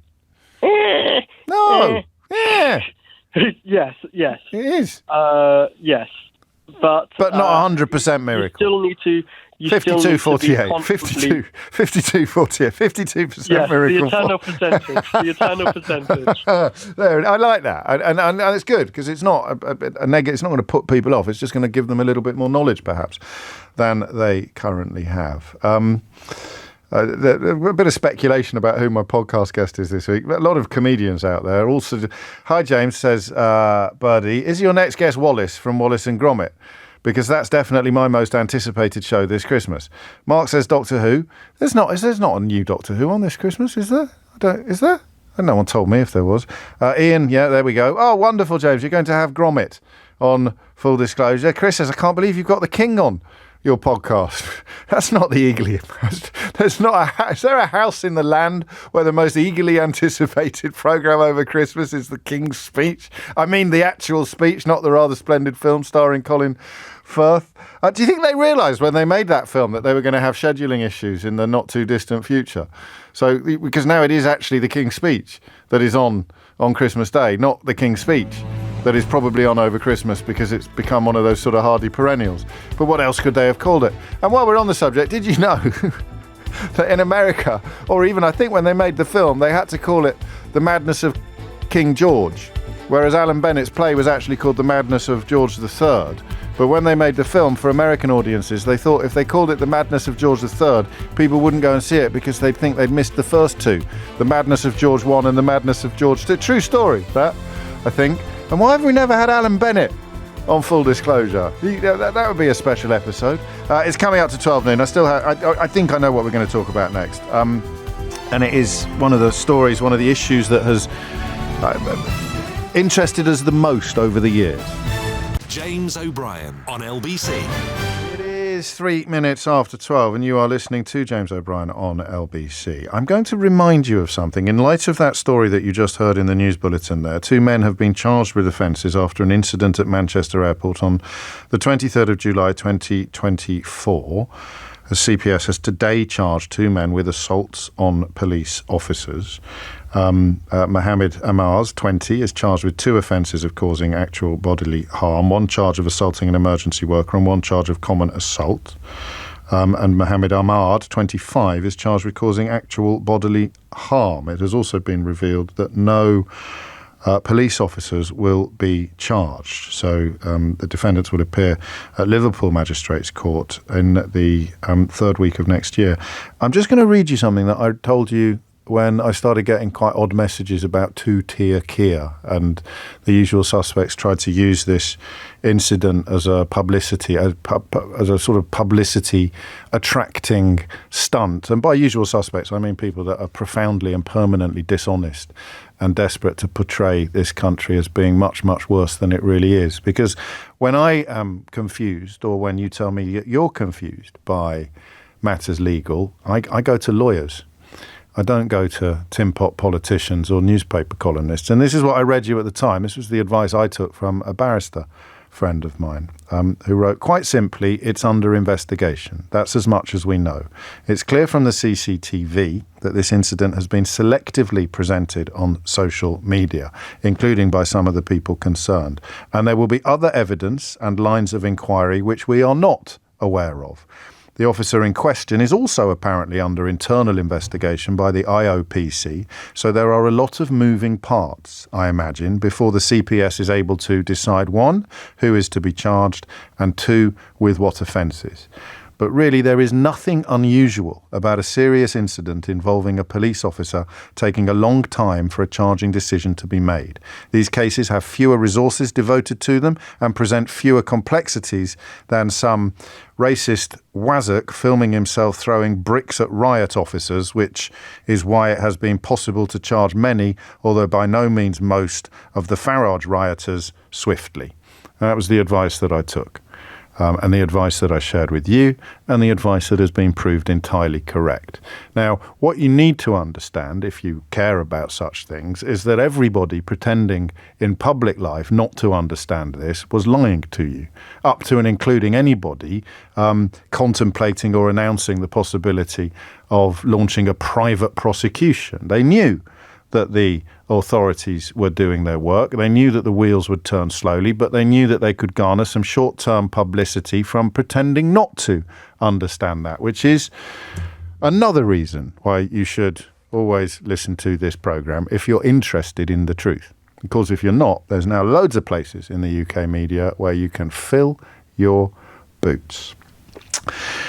But we're not going to talk about that this hour. There's a story here from the Tony Blair Institute that speaks to one of the abiding areas of interest that we have. Parents should face prosecution and referral to social services if they refuse to deal with bad behaviour in class. Now, where do we even start? The issue of badly behaving children is, well, it's perennial. You know, there's a line, I couldn't find it last time we moved into this territory, but it's from one of the Greek philosophers. So you're talking about 2,500 years ago. And it was a line about how children these days are so much worse behaved than they were when we were young. And you think if they were saying that 2,500 years ago, then it's probably not the case that everything has got worse progressively for 2.5 millennia. If they were saying it 2,500 years ago, then it probably says more about the old people saying it than it does about how the young people are behaving. But it doesn't mean it's never true. And I have a theory that the best way to understand the social change in this field, is to remember whose side your parents were on when you got into trouble at school. And if you can tell me whose side your parents were on when you got into trouble at school, most of the time, maybe not all of the time, then I can probably have a fair crack at predicting what side of an age divide, what side of a generational divide you would be on. Because when I was young, until things became absolutely untenable, my parents would generally side with my teachers. Particularly if my teacher was saying that I wasn't working hard enough, or that I was wasting opportunities, or that the class was laughing at me, not with me, or that I needed to pull my socks up. And remember, there was corporal punishment at my prep school. So until the age of 13, some of my friends and I would be regularly beaten by a fully grown man with a specially designed implement. And my parents, who hadn't themselves come through the private school system by any stretch of the imagination, but that was just normal. It had been normalised over decades, if not centuries. You know, you go back to Dickens and Do the Boys Hall. So that notion that they would trust the teachers historically, again, we've done the Greeks, we'll go to the Latin now, go to the Romans, in loco parentis, the phrase in place of parents. Teachers are in place of parents, which is why when it was relatively commonplace for parents to discipline children physically, so license was given to teachers to discipline children physically as well. John says, my parents, you see, no, I knew that was the right way into this. John says, my parents were on the side of teachers, so I'd get another smack. And that was often the way. You got into trouble at school, you came home, told your parents you got into trouble at school, you'd get punished twice. Grossly unfair. One of the few advantages of boarding school, I suppose, was that you didn't have to go home, tell them what had happened, and then get punished twice. And the burgeoning crisis of behaviour and safety in schools, according to the Tony Blair Institute, describes discipline fraying and pupils disrupting classes. 2/3 of teachers say that their lessons are regularly disrupted, and half say that rules are not consistently enforced. And what this report urges is that ministers shift the balance of power in teachers' favour by introducing powers for them to compel parents to deal with unruly children. Now, I have never heard this before, except perhaps in the arena of truants, when the idea was that if the child didn't come to school, you'd punish the parent with a fine and ultimately with imprisonment. And listen, I thought that was a really stupid idea, but I could have been wrong. And the reason I thought it was a really stupid idea was an old producer of this programme who had more experience of this than I did, having gone to an inner city comprehensive school, and pointed out that when people regularly started truanting at the ages of 15 or 16, then their mother, because it would often be a single mother in the cases that he described to me, would be physically incapable of compelling their almost full-grown son to do anything. Or daughter. It doesn't even have to be a physical imbalance. If you've got a teenager sitting in front of you, like, it was almost as if they'd not got much experience of parenting. You know, who hasn't encountered a teenager who is adamant that they're not going to do what you say? And if you're unlucky enough for that to be go to school, then how is punishing the parent going to possibly make anything worse? I think there's a temptation to think that complicated problems have simple solutions. And some children misbehaving in school will be misbehaving as a consequence of having no discipline at home. If they can get away with it at home, then they'll get away with it at school. But I don't think this is either reflective of reality or a very good idea. I think the reality of disruption in school and pupils misbehaving is true, but I don't know how on earth you're going to punish the parents for the behaviour of children. So what's the phone in? Well, in the first instance, have you broken up yet?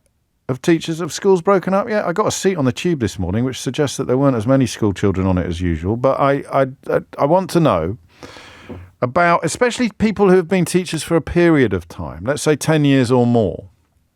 Or maybe it's just a pre and post lockdown thing. I'm not sure. But not just has behaviour deteriorated markedly, because I think it has. I mean, the statistics of disruption and rule enforcement are, I think, measurable. I don't think these are opinions. I think this is counting. So teachers, I mean, I don't know whether this would sound a little bit voyeuristic, but what are the worst? I told you, didn't I, years ago, a friend of mine who's a teacher had a teenage boy in her class who announced that he wanted to rape her. And I said, well, what can you do to that? And she said, not a lot. I send him to the head teacher. He might get a detention. And if it carries on, he might get suspended. But in that instance, in that room, I can't do anything. And I couldn't quite believe it. And I did a bit of mentoring at a school. Not very successfully. I was a bit too wet behind the ears myself. But I remember witnessing a lad standing. He was about my height, so 6 foot, say, in my stockinged feet, just standing at the front of the class. He just came to the front of the class about 5 minutes before class ended. I don't know why. Maybe because he wanted to be first out the door when the bell went. And the teacher asked him to go back to his seat, and he just refused. And this is going back 15 years. And because obviously there's a lot of discipline at my school, including corporal punishment. Corporate punishment would be quite a good thing to introduce, wouldn't it? But it seems to be very thin on the ground in this country at the moment, especially for water companies. I didn't know what that teacher could do. I still don't. So if these outliers, if these kids who were performatively obnoxious, whether for whatever reason, because it doesn't matter in the context of disruption, if when they were outliers, the teacher couldn't do much about it. The teacher's arsenal, the teacher's toolbox, that's probably a better word. The teacher's toolbox was largely empty. If that kind of behaviour has become more and more commonplace without the toolbox being replenished, then the situation is incredibly serious. But I can't see how punishing parents is going to make the blindest bit of difference to anything. Who's going to be able to answer that question? Because it's a theoretical, isn't it? In the future, did anyone try it when you were a kid? When you were getting into bother, did someone threaten to punish your parents and that would make you somehow behave? I don't know. So that's not the question I'm going to ask, although if you can answer it, then you can go straight to the front of the queue. I'm just not quite sure who can answer it. The question I'm going to ask is this, and remember, this is the last phone-in of the year, so if you haven't got on yet this year, then now's your chance. 0345 6060 973. Why has children's behaviour deteriorated so markedly, and how much of it is down to parenting? Because I think I'm right about that pendulum swing. I really do think that when I was young, parents would generally side with the teacher. And now parents will generally side with the child, which makes the teacher's job almost impossible. It makes the imposition of discipline almost inconceivable. So how bad is it? I want lots of things from you this hour. 0345 6060 973. Give me an idea of how it has deteriorated in the course of your career. Give me your insights onto why you think that has happened. Tell me how much of it is down to parenting. And also, I'd like to talk to parents of children who constantly get into trouble and why you know it's not your fault. Because I think you are the biggest victims of this story in some way. Well, the second biggest victims of this story. The biggest victims, I suspect, are the teachers who are being told that the responsibility for disciplining the parents of the children they can't discipline now also lies with them. I've got homework to mark. What am I going to do? March round to the little scrote's house and tell his dad off? How on earth are teachers going to take responsibility for poor parenting? But that's the question I think is going to be very hard to answer. The ones that are easy to answer are, how bad has it got? And why do you think it has got that bad? With the brackets then saying how much of it is going to be down to parenting. 0345 6060 973 is the number that you need. Hit the numbers now, you will get through. It's 12:17. James O'Brien on LBC. It is 19 minutes after 12. James, my son's in year 5. He's 9 years old. He comes home every day totally fed up that other children constantly disrupt their lessons. I've spoken to the teacher. I believe that. It's another problem with thinking that the whole world is the same as you were when you were that age. The joy of learning is not nerdy or uncool or abnormal. It's probably the normal experience, wanting to be at school, wanting to engage and wanting to enjoy your lessons. I think part of the problem with educational journalism, commentary, like my job, not proper journalism, just, shouting the odds every day into a microphone, is that we were generally quite naughty at school. And we still think that's really cool and still think that's really funny. But actually most kids aren't like that. Or they weren't then. Maybe the pendulum is swinging in that direction as well. But Charlie goes on. I've spoken to the teacher who says she's doing her best to get the extra support that some of these children causing the disruption need. The problem is there's no money for extra support. They share one teaching assistant between 2 classes. So my son and the majority of the class suffer. Children causing the disruption come from families where emotional dysregulation is the norm, and they are just behaving at school in the same way that they behave at home. If the parents are dysregulated, the kids will be. No mental health support for anyone. Therefore, nothing is going to get better. The lack of emphasis on improving mental health within the adult community is, in my opinion, the main problem. And Charlie adds a very nice PS, for which I'm very grateful, Charlie. Thank you for everything you do, and Merry Christmas. So anyway, answers. Katrina is in Cardiff. Katrina, what would you like to say? Thank you. I think that last person who commented really kind of hit the nail on the head, actually. So I'm a teacher by profession, but I now work as an educational consultant, and I support schools to improve inclusion for neurodivergent children. So that's children who have conditions such as autism, ADHD, dyspraxia, dyslexia. And the number one thing I get asked about is how can we improve behaviour for these children?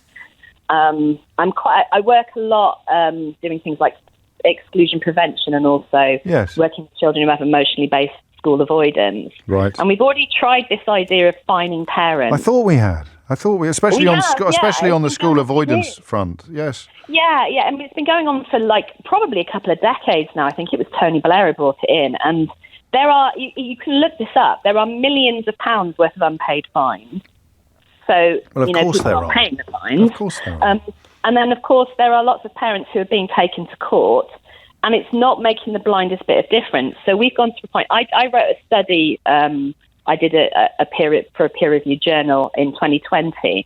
At that point, we had approximately 93,000 children outside school on a regular basis. Yeah. Now we've got nearly 1 million children who are missing at least 10% of school. So if fines were working, then number would be going down, but it's been going up particularly since lockdown. And I just think this idea that it's blaming the parents and trying to hold them accountable. Because I worried I might have misrepresented it slightly, but the author of the report says that teachers... Hang on, let me get this absolutely right. The author of the report said you need to give teachers the ability to bring people to the table, both families and other agencies, suggesting that councils can fine parents whose children skip school and similar powers should be deployed for poor behaviour. So, do you think there's any cases in which that would be helpful? No, I don't, because it isn't. It's just that previous person who commented, who was just basically saying the emphasis has not been enough on mental health and well-being, right? So lockdown does play a part to a certain extent. So, for example, what I'm seeing is a big problem with reception children. Yes. So reception children were born in lockdown. For the first 2 years of their life, they were entirely in their own family bubble, and they didn't get the same kind of social and emotional input that you would from the wider society. So they only saw grandma on a screen, for example. Yes. Right? They weren't able to socialise in the same way that you would expect a baby and small infant to do. So they're going into school, and the social skills that they have are much more of a much younger child because they had a huge interruption in their development. And yet when we went to do catch-up and we put the children back into school, everyone focused on the academic side. And frankly speaking, if it was up to me, and actually most teachers probably agree with me, we should have just let those children play and learn to socialise when they went back to school. So there's a lot of children who've had this interruption. So effectively, they're 2 years behind emotionally.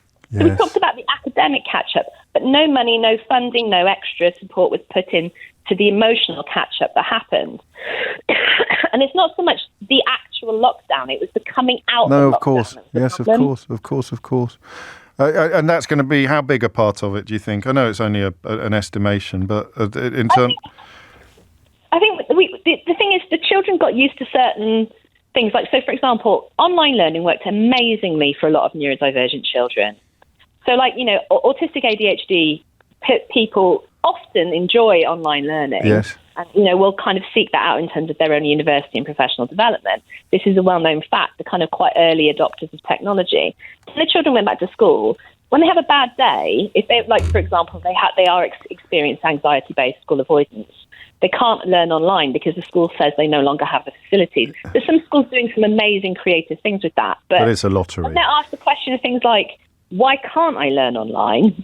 And the answer is because we don't do that anymore. You have to come back to school. That makes no logical sense. No, well, it doesn't make any. And we don't live in a world anymore where the response can be, when the child says why, we just say, because I say so. That doesn't work. No, I know it doesn't work. It's never worked with neurodivergent people at all. Of course it hasn't, but they've had to either stay silent or mask or try to go along with it, even though they don't understand it. And we know that the intolerable mental, psychic pressures that can take on people. I don't know if this works, and it may not be something you're comfortable doing, because I know that you're a neurodiversity specialist, as you said. Yes. But if we remove neurodiverse children from the equation, can you do that and just say, are non-neurodiverse children naughtier? No. No. You can't do that, or they're not. No, they're not naughtier. And I don't mean naughtier than neurodiverse children. I mean naughtier than they used to be. No, I don't think they are. You don't think there's a general disciplinary decline here at all? No, I don't think there's a general disciplinary decline at all. No, like I said, right, I go to a lot of schools. So probably in the last half term, I've been to 20 different schools. Blimey. Mainly primary, but a couple of secondaries and special schools as well. Sure. And I'm honestly going to tell you, those kids work their socks off. Those teachers, those teaching assistants, those support staff, you will see excellent learning. I went to an inner city school in Bristol the other day. They spontaneously stood up and did the Night Before Christmas poem for me, right? Unprompted. The children asked if they could do it. Aww. These children, the standard is unbelievable. What we expect of our children, the level of curriculum, the things that children have to learn now in comparison to in the past, and they do amazing stuff. The things that I see, I'm so privileged to be able to do this. And I can tell you that, honestly, the children hold themselves personally to very high standards.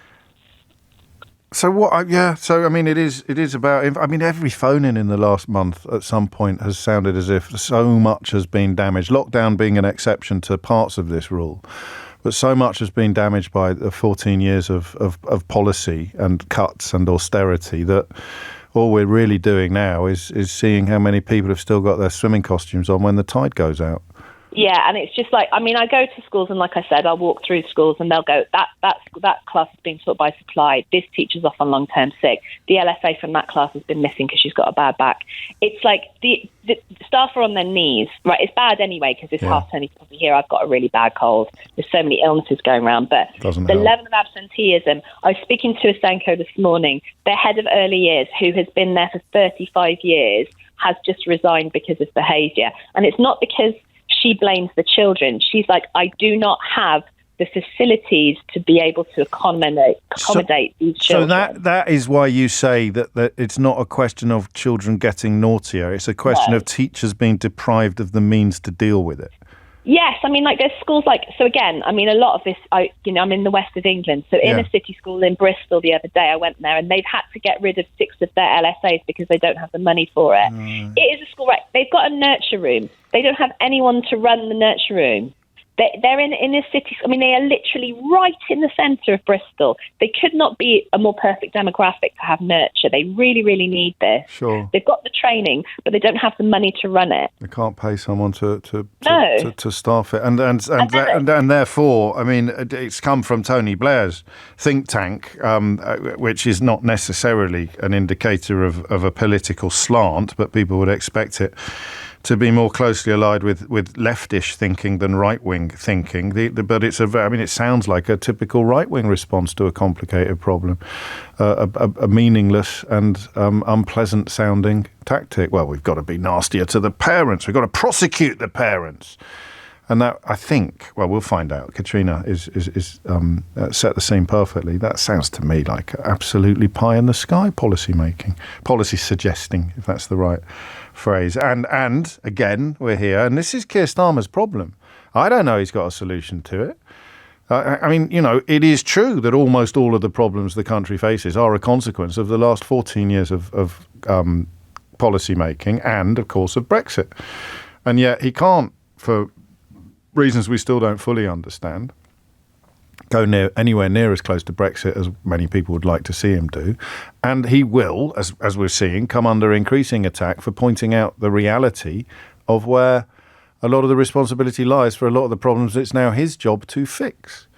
And when he comes up with possible solutions to them, like raising money by expecting farmers to pay half of the inheritance tax everybody else is expected to pay, he gets attacked for that as well.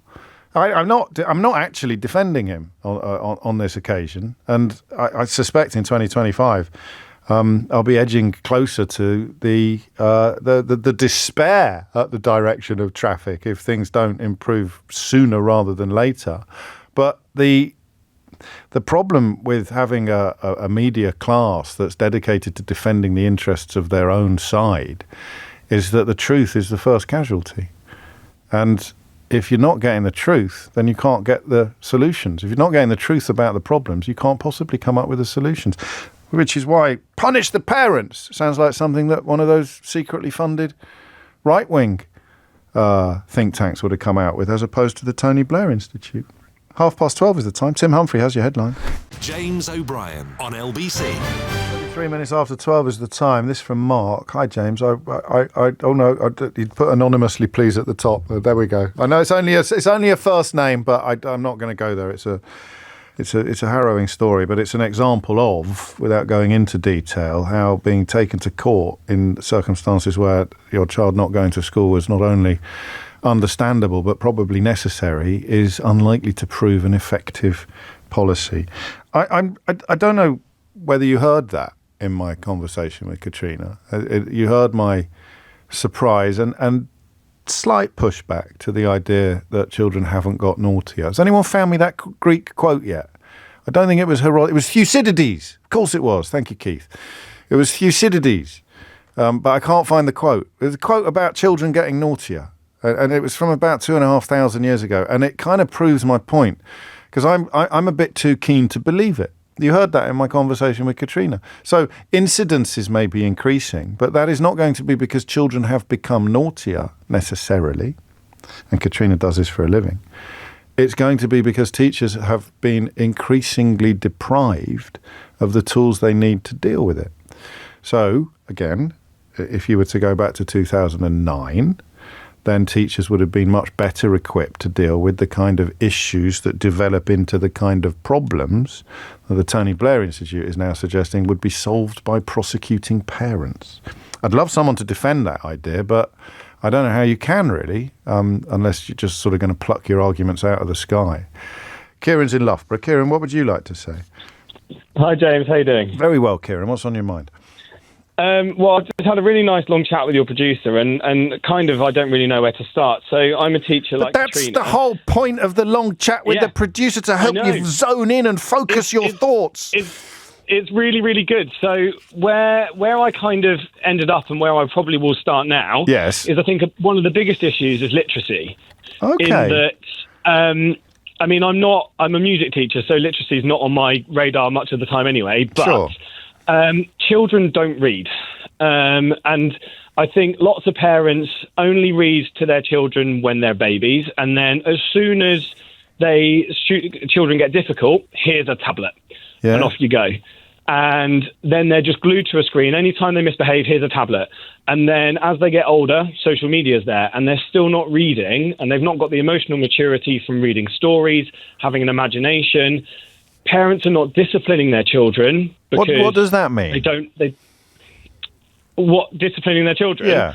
Having an understanding of morality, the difference between right and wrong. How do you know that? As a parent? No, as a teacher. How do you know that they're not teaching their children morality? It's quite a reach. Yeah.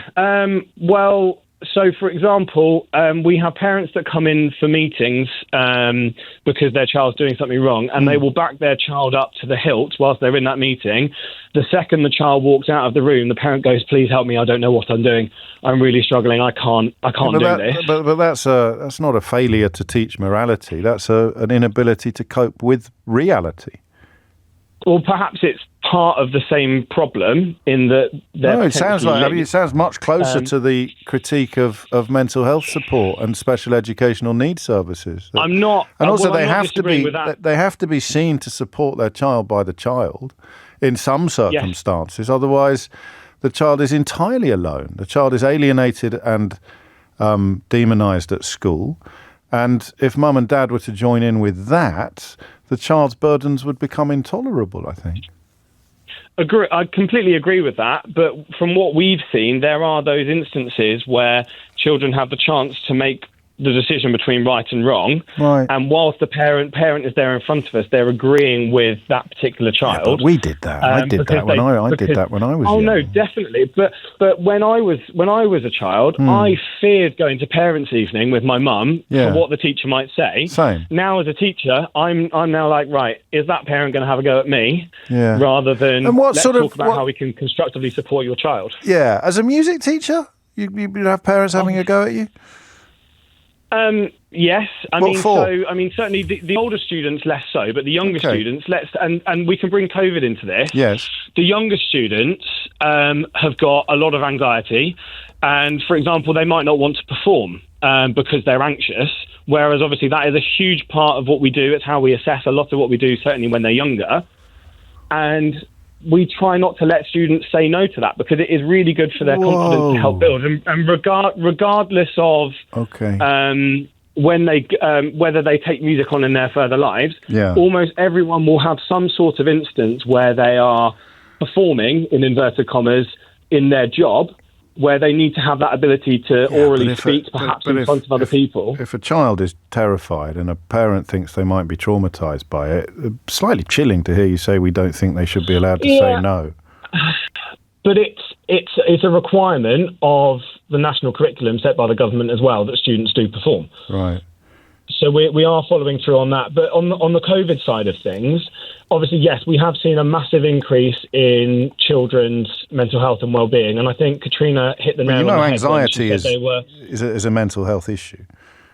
It is, but we spot the difference between those who just don't want to do it and those who truly have anxiety. And don't get me wrong, we have certain allowances for those who truly have anxiety. So, for example, some of them might just do it one-on-one with a teacher at break time when everyone else has gone, or with a trusted friend there, rather than doing it in front of the whole class.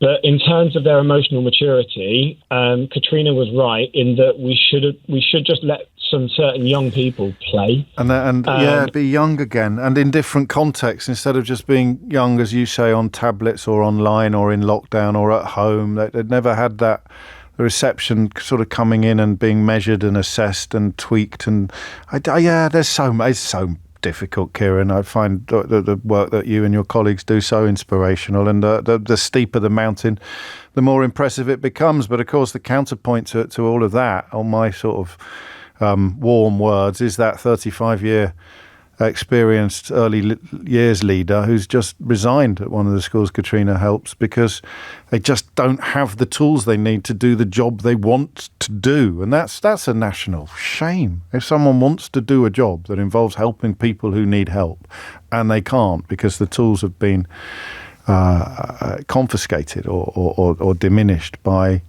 government policy. 12:40 is the time. Thank you, Kieran. Alex in Slough. Alec, there's a little, what's the word I want? Peculiarity of the English language, from Loughborough to Slough. Of course, the last bits of both of those words are spelt exactly the same, but they sound completely different. You can tell I break up in 20 minutes, can't you? But my mind is drifting, Alex. Steer me back to the straight and narrow. What would you like to say? So I was thinking, because I've recently just finished secondary school. I'm a second-year uni student. Okay. And a lot of the issues that have been spoken about, like now-ish, I've experienced firsthand myself, and I think a big problem is that these disrupted students is not normally just the one. They come in sort of cliques.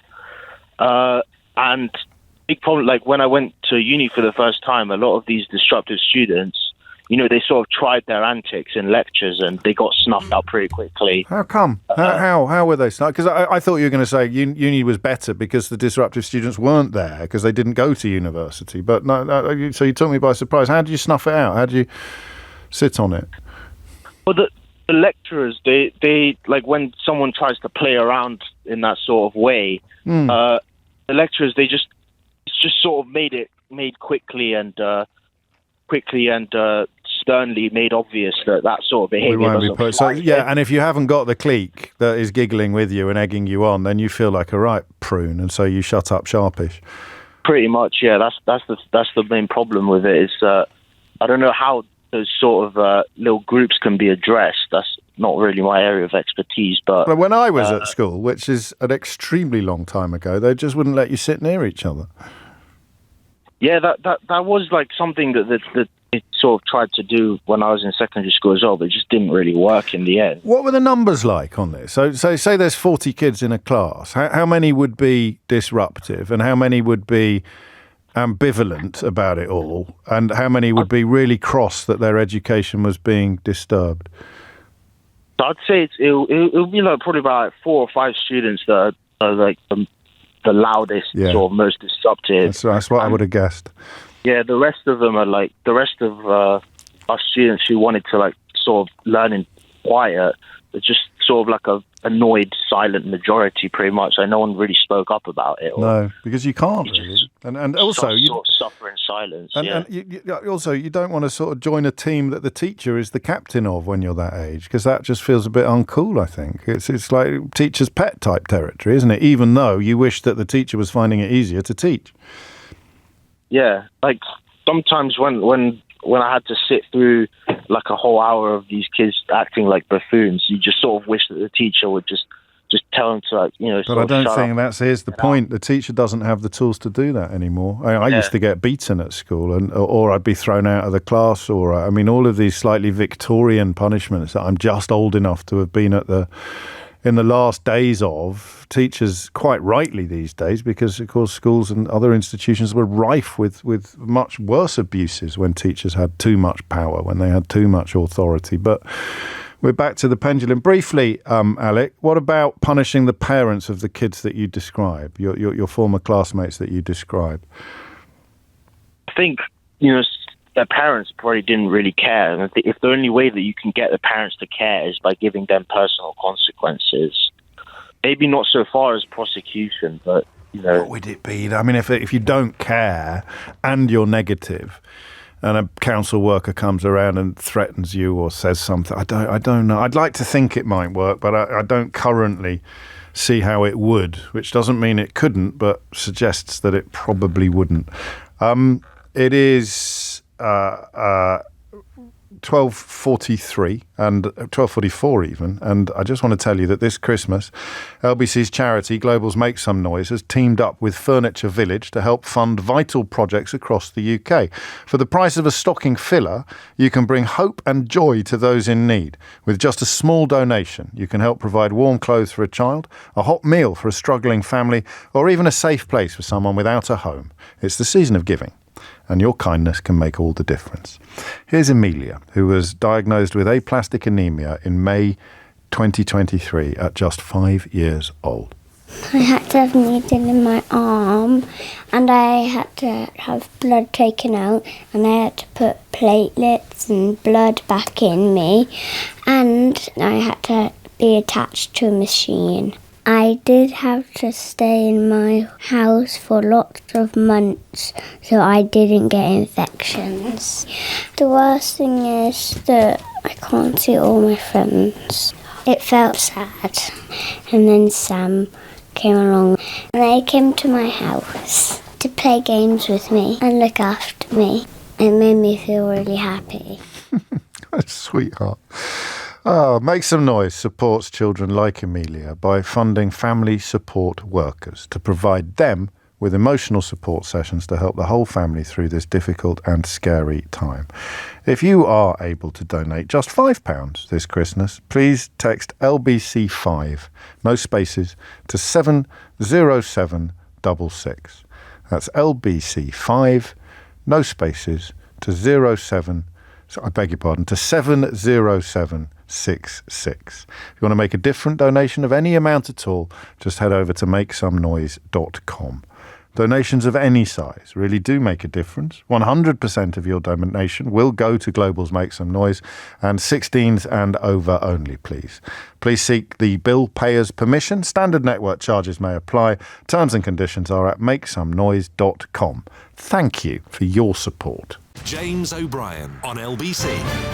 12:48, you're listening to James O'Brien on LBC. You can't rob me of my Thucydides. A couple of people saying that the quote I'm thinking of actually came from a 1907 PhD paper that was then misquoted by an American newspaper and popularised in the 60s. I think that was a Socrates quote, or rather a misquote. I think that was a misrepresentation of something Socrates said, but maybe I dreamt it. I often dream of Thucydides. That was the name of my third album, you know, Dreaming of Thucydides.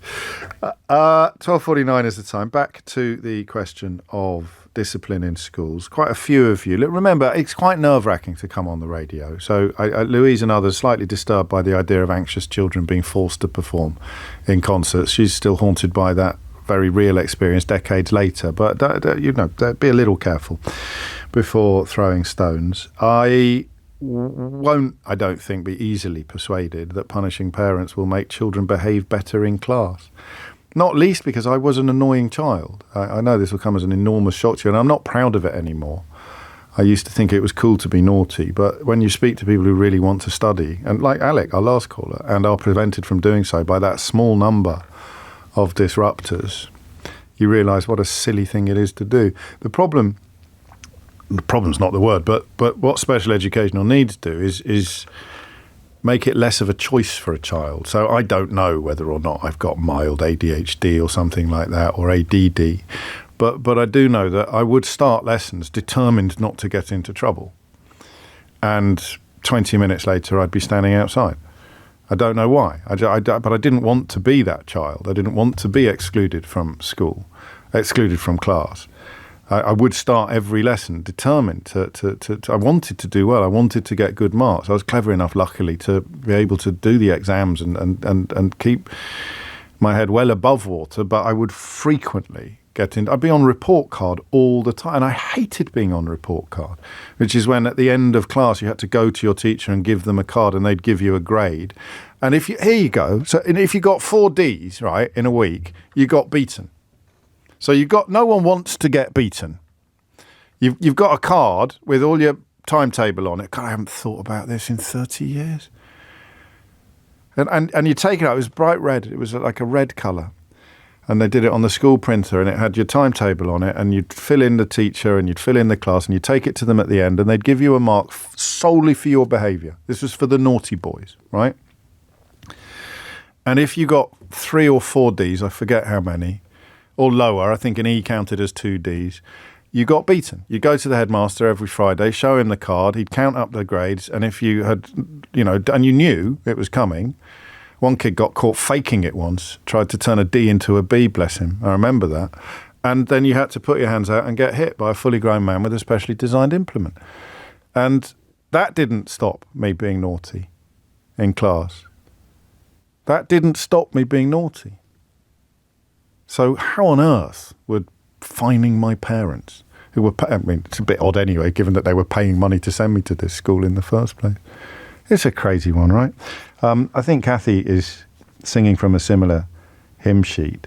No child wants to be excluded or to get into trouble. We have to stop saying that children aren't ready for school and start asking whether schools are ready for children.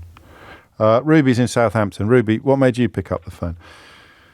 Hi, James. Hello, Ruby. So I'm a secondary school teacher, and I'm head of year as well, so I work quite a lot with students' behaviour. I think the one thing that I kind of try and remember is that kids are supposed to be naughty in a lot of ways. Yes. So they've got, especially in secondary school, they've got hormones, they don't have a frontal lobe yet, so they're still developing, they're trying to work out boundaries in life. So if you kind of expecting a child to be naughty, it makes you more well-equipped to deal with it as well. Yeah. One thing that we found is that the most powerful tool in helping a child's behaviour, kind of linking to what you were saying about finding parents, is actually getting the support of the parents and working with them, because then you can kind of get a bit of better picture of what their home life is like, And maybe that's that. I mean, because we always end up looking at things like this report through the lens of journalism, and maybe the journalism has slightly corrupted the message here. It could be closer to what's being suggested, rather than turning up with thumbscrews and cattle prods. You're turning up hoping to enlist the support of the parents in helping the child, and you would normally succeed in that, would you? Normally, parents would be amenable to making some changes at home to help the child at school. It completely depends on the family, of course, because I think a lot of parents have their own experiences of school. Yes. And things like that. It can cloud it. And I think some parents kind of see it as when they're in school, it's your problem. Yeah. Whereas when we've got the parent on side, the child can also see like, oh, actually, like everyone's got each other's back here, and it holds them accountable, but also it helps you build a relationship with the family and the child. So you know that you can build that kind of trust really then, and look at what the actual problem is, depending on the kids. And so that's the ideal case scenario, whether it's, and of course it's specific to each individual case. But I can't quite, and I don't imagine you can either, I can't quite imagine any parent stepping up to the plate you want them to step up to because they've been threatened with punishment or prosecution. No, I don't think personally that's the answer, really, because relationships, especially in the school I work with, are everything, and communication. So I think it doesn't always work, as you said, but trying to get that family on side, however you do that, is the aim. Yeah. Can only be a good thing. Can only be a good thing. Yeah. Thank you, Ruby. I'm cracking on just because I've noticed the time. We've only got a few minutes left together this year, so I must bring my latest full disclosure to your attention. This is a special Christmas treat featuring one of the stars of one of the most eagerly anticipated television programmes of the festive season. There was an agent, a very famous agent who shall remain nameless, again a wonderful person, who had agreed to take me onto her books because she'd heard my voice work. Right. And she thought she was impressed. And I said, but it's acting I want to do. She said, yeah, that's fine. I said, but you haven't seen my acting. She said, don't need to see your acting. I said, I'd like it if you saw my acting. Oh, well, send me your acting reel, but I'm sure it'll be fine. So I send her this cobbled together thing of things I'd done. And it was little bit parts in this, that, and the other thing, And then radio silence begins. I hear nothing from her. And whenever I would call her to follow up, she's not here. She's in a meeting. And after a while, I begin to realise that I'm being fobbed off here. So one day, I'll never forget, I had young children now, toddlers, and we're at Kew Gardens, and there was a payphone, because this was still, I think, certainly before I had a mobile. So I go to the payphone and I call and I put on a voice and I say I'm somebody else. I forget who. Yeah. Was someone famous? No, okay. Just, head of global talent or whatever. Yeah. And I say that. And so she comes and I go, I say, actually, it's Rob Brydon. Ah. And I say, hi, I've just been... And she said, yes, well, this is a bit awkward. She said, because I do like your voices, but your acting. I'm sorry. And within a year, or maybe a little bit more, she was on the jury at the British Comedy Awards when I got Best Newcomer. Good Lord. Yeah. What was that like? It wasn't the ha-ha. No, you're not that kind of person. No, because look, it wasn't for her. Okay. That's fine. But you did an extraordinary thing, is you essentially unagented yourself by showing her more of your work. So yes. Yes. that must be a unique if you think this is good, wait till you see the yeah. But on second thoughts, we don't want any of you. It's a thing that comics say. I think they made a film of it once with Freddie the Parrot. Some funny bones. There's different types of comedy. Some comedy is very verbal, very dexterous, verbally dexterous. People do amazing things with stories or words, and some people have funny bones. And like a Hancock character could be funny just by lifting an eyebrow. Or Brydon's got a little bit of both. I mean, the way he tells stories is magical, but also his demeanour. I was in the room with him, and it was an even better experience actually than just listening to... It's kind of impishness, isn't it? Yes, exactly, an impishness. It's wonderful. Anyway, for anyone who didn't know, that was Rob Brydon, a.k.a. Uncle Bryn, who is this week's guest on Full Disclosure. And that's it from me for another year. I thank you. It's been very special, this one, both in terms of figures, audience listening figures, and in terms of personal satisfaction. A quick word to my colleagues, Eleanor Walsh, Keith True, and someone that we're saying goodbye to today, who's been a wonderful addition to the team, and it's been an absolute pleasure to watch her get better and better to the point where she will be assuming production responsibilities of her own in the new year. That's Roxanne Wright. Whoop, whoop. There we go. That was MC Sheila Fogarty. Give her a whoop. Give her a whoop. Can we do a quick round of applause for Roxy, Keith? If you missed any of today's show, you can listen back on Catch Up on Global Player, where you can also pause and rewind live radio, as well as listen to a range of podcasts. Download it now for free from your app store or head to globalplayer.com. Coming up at 4 on LBC, it's Tom Swarbrick, but now it's Sheila Fogarty. James O'Brien on LBC.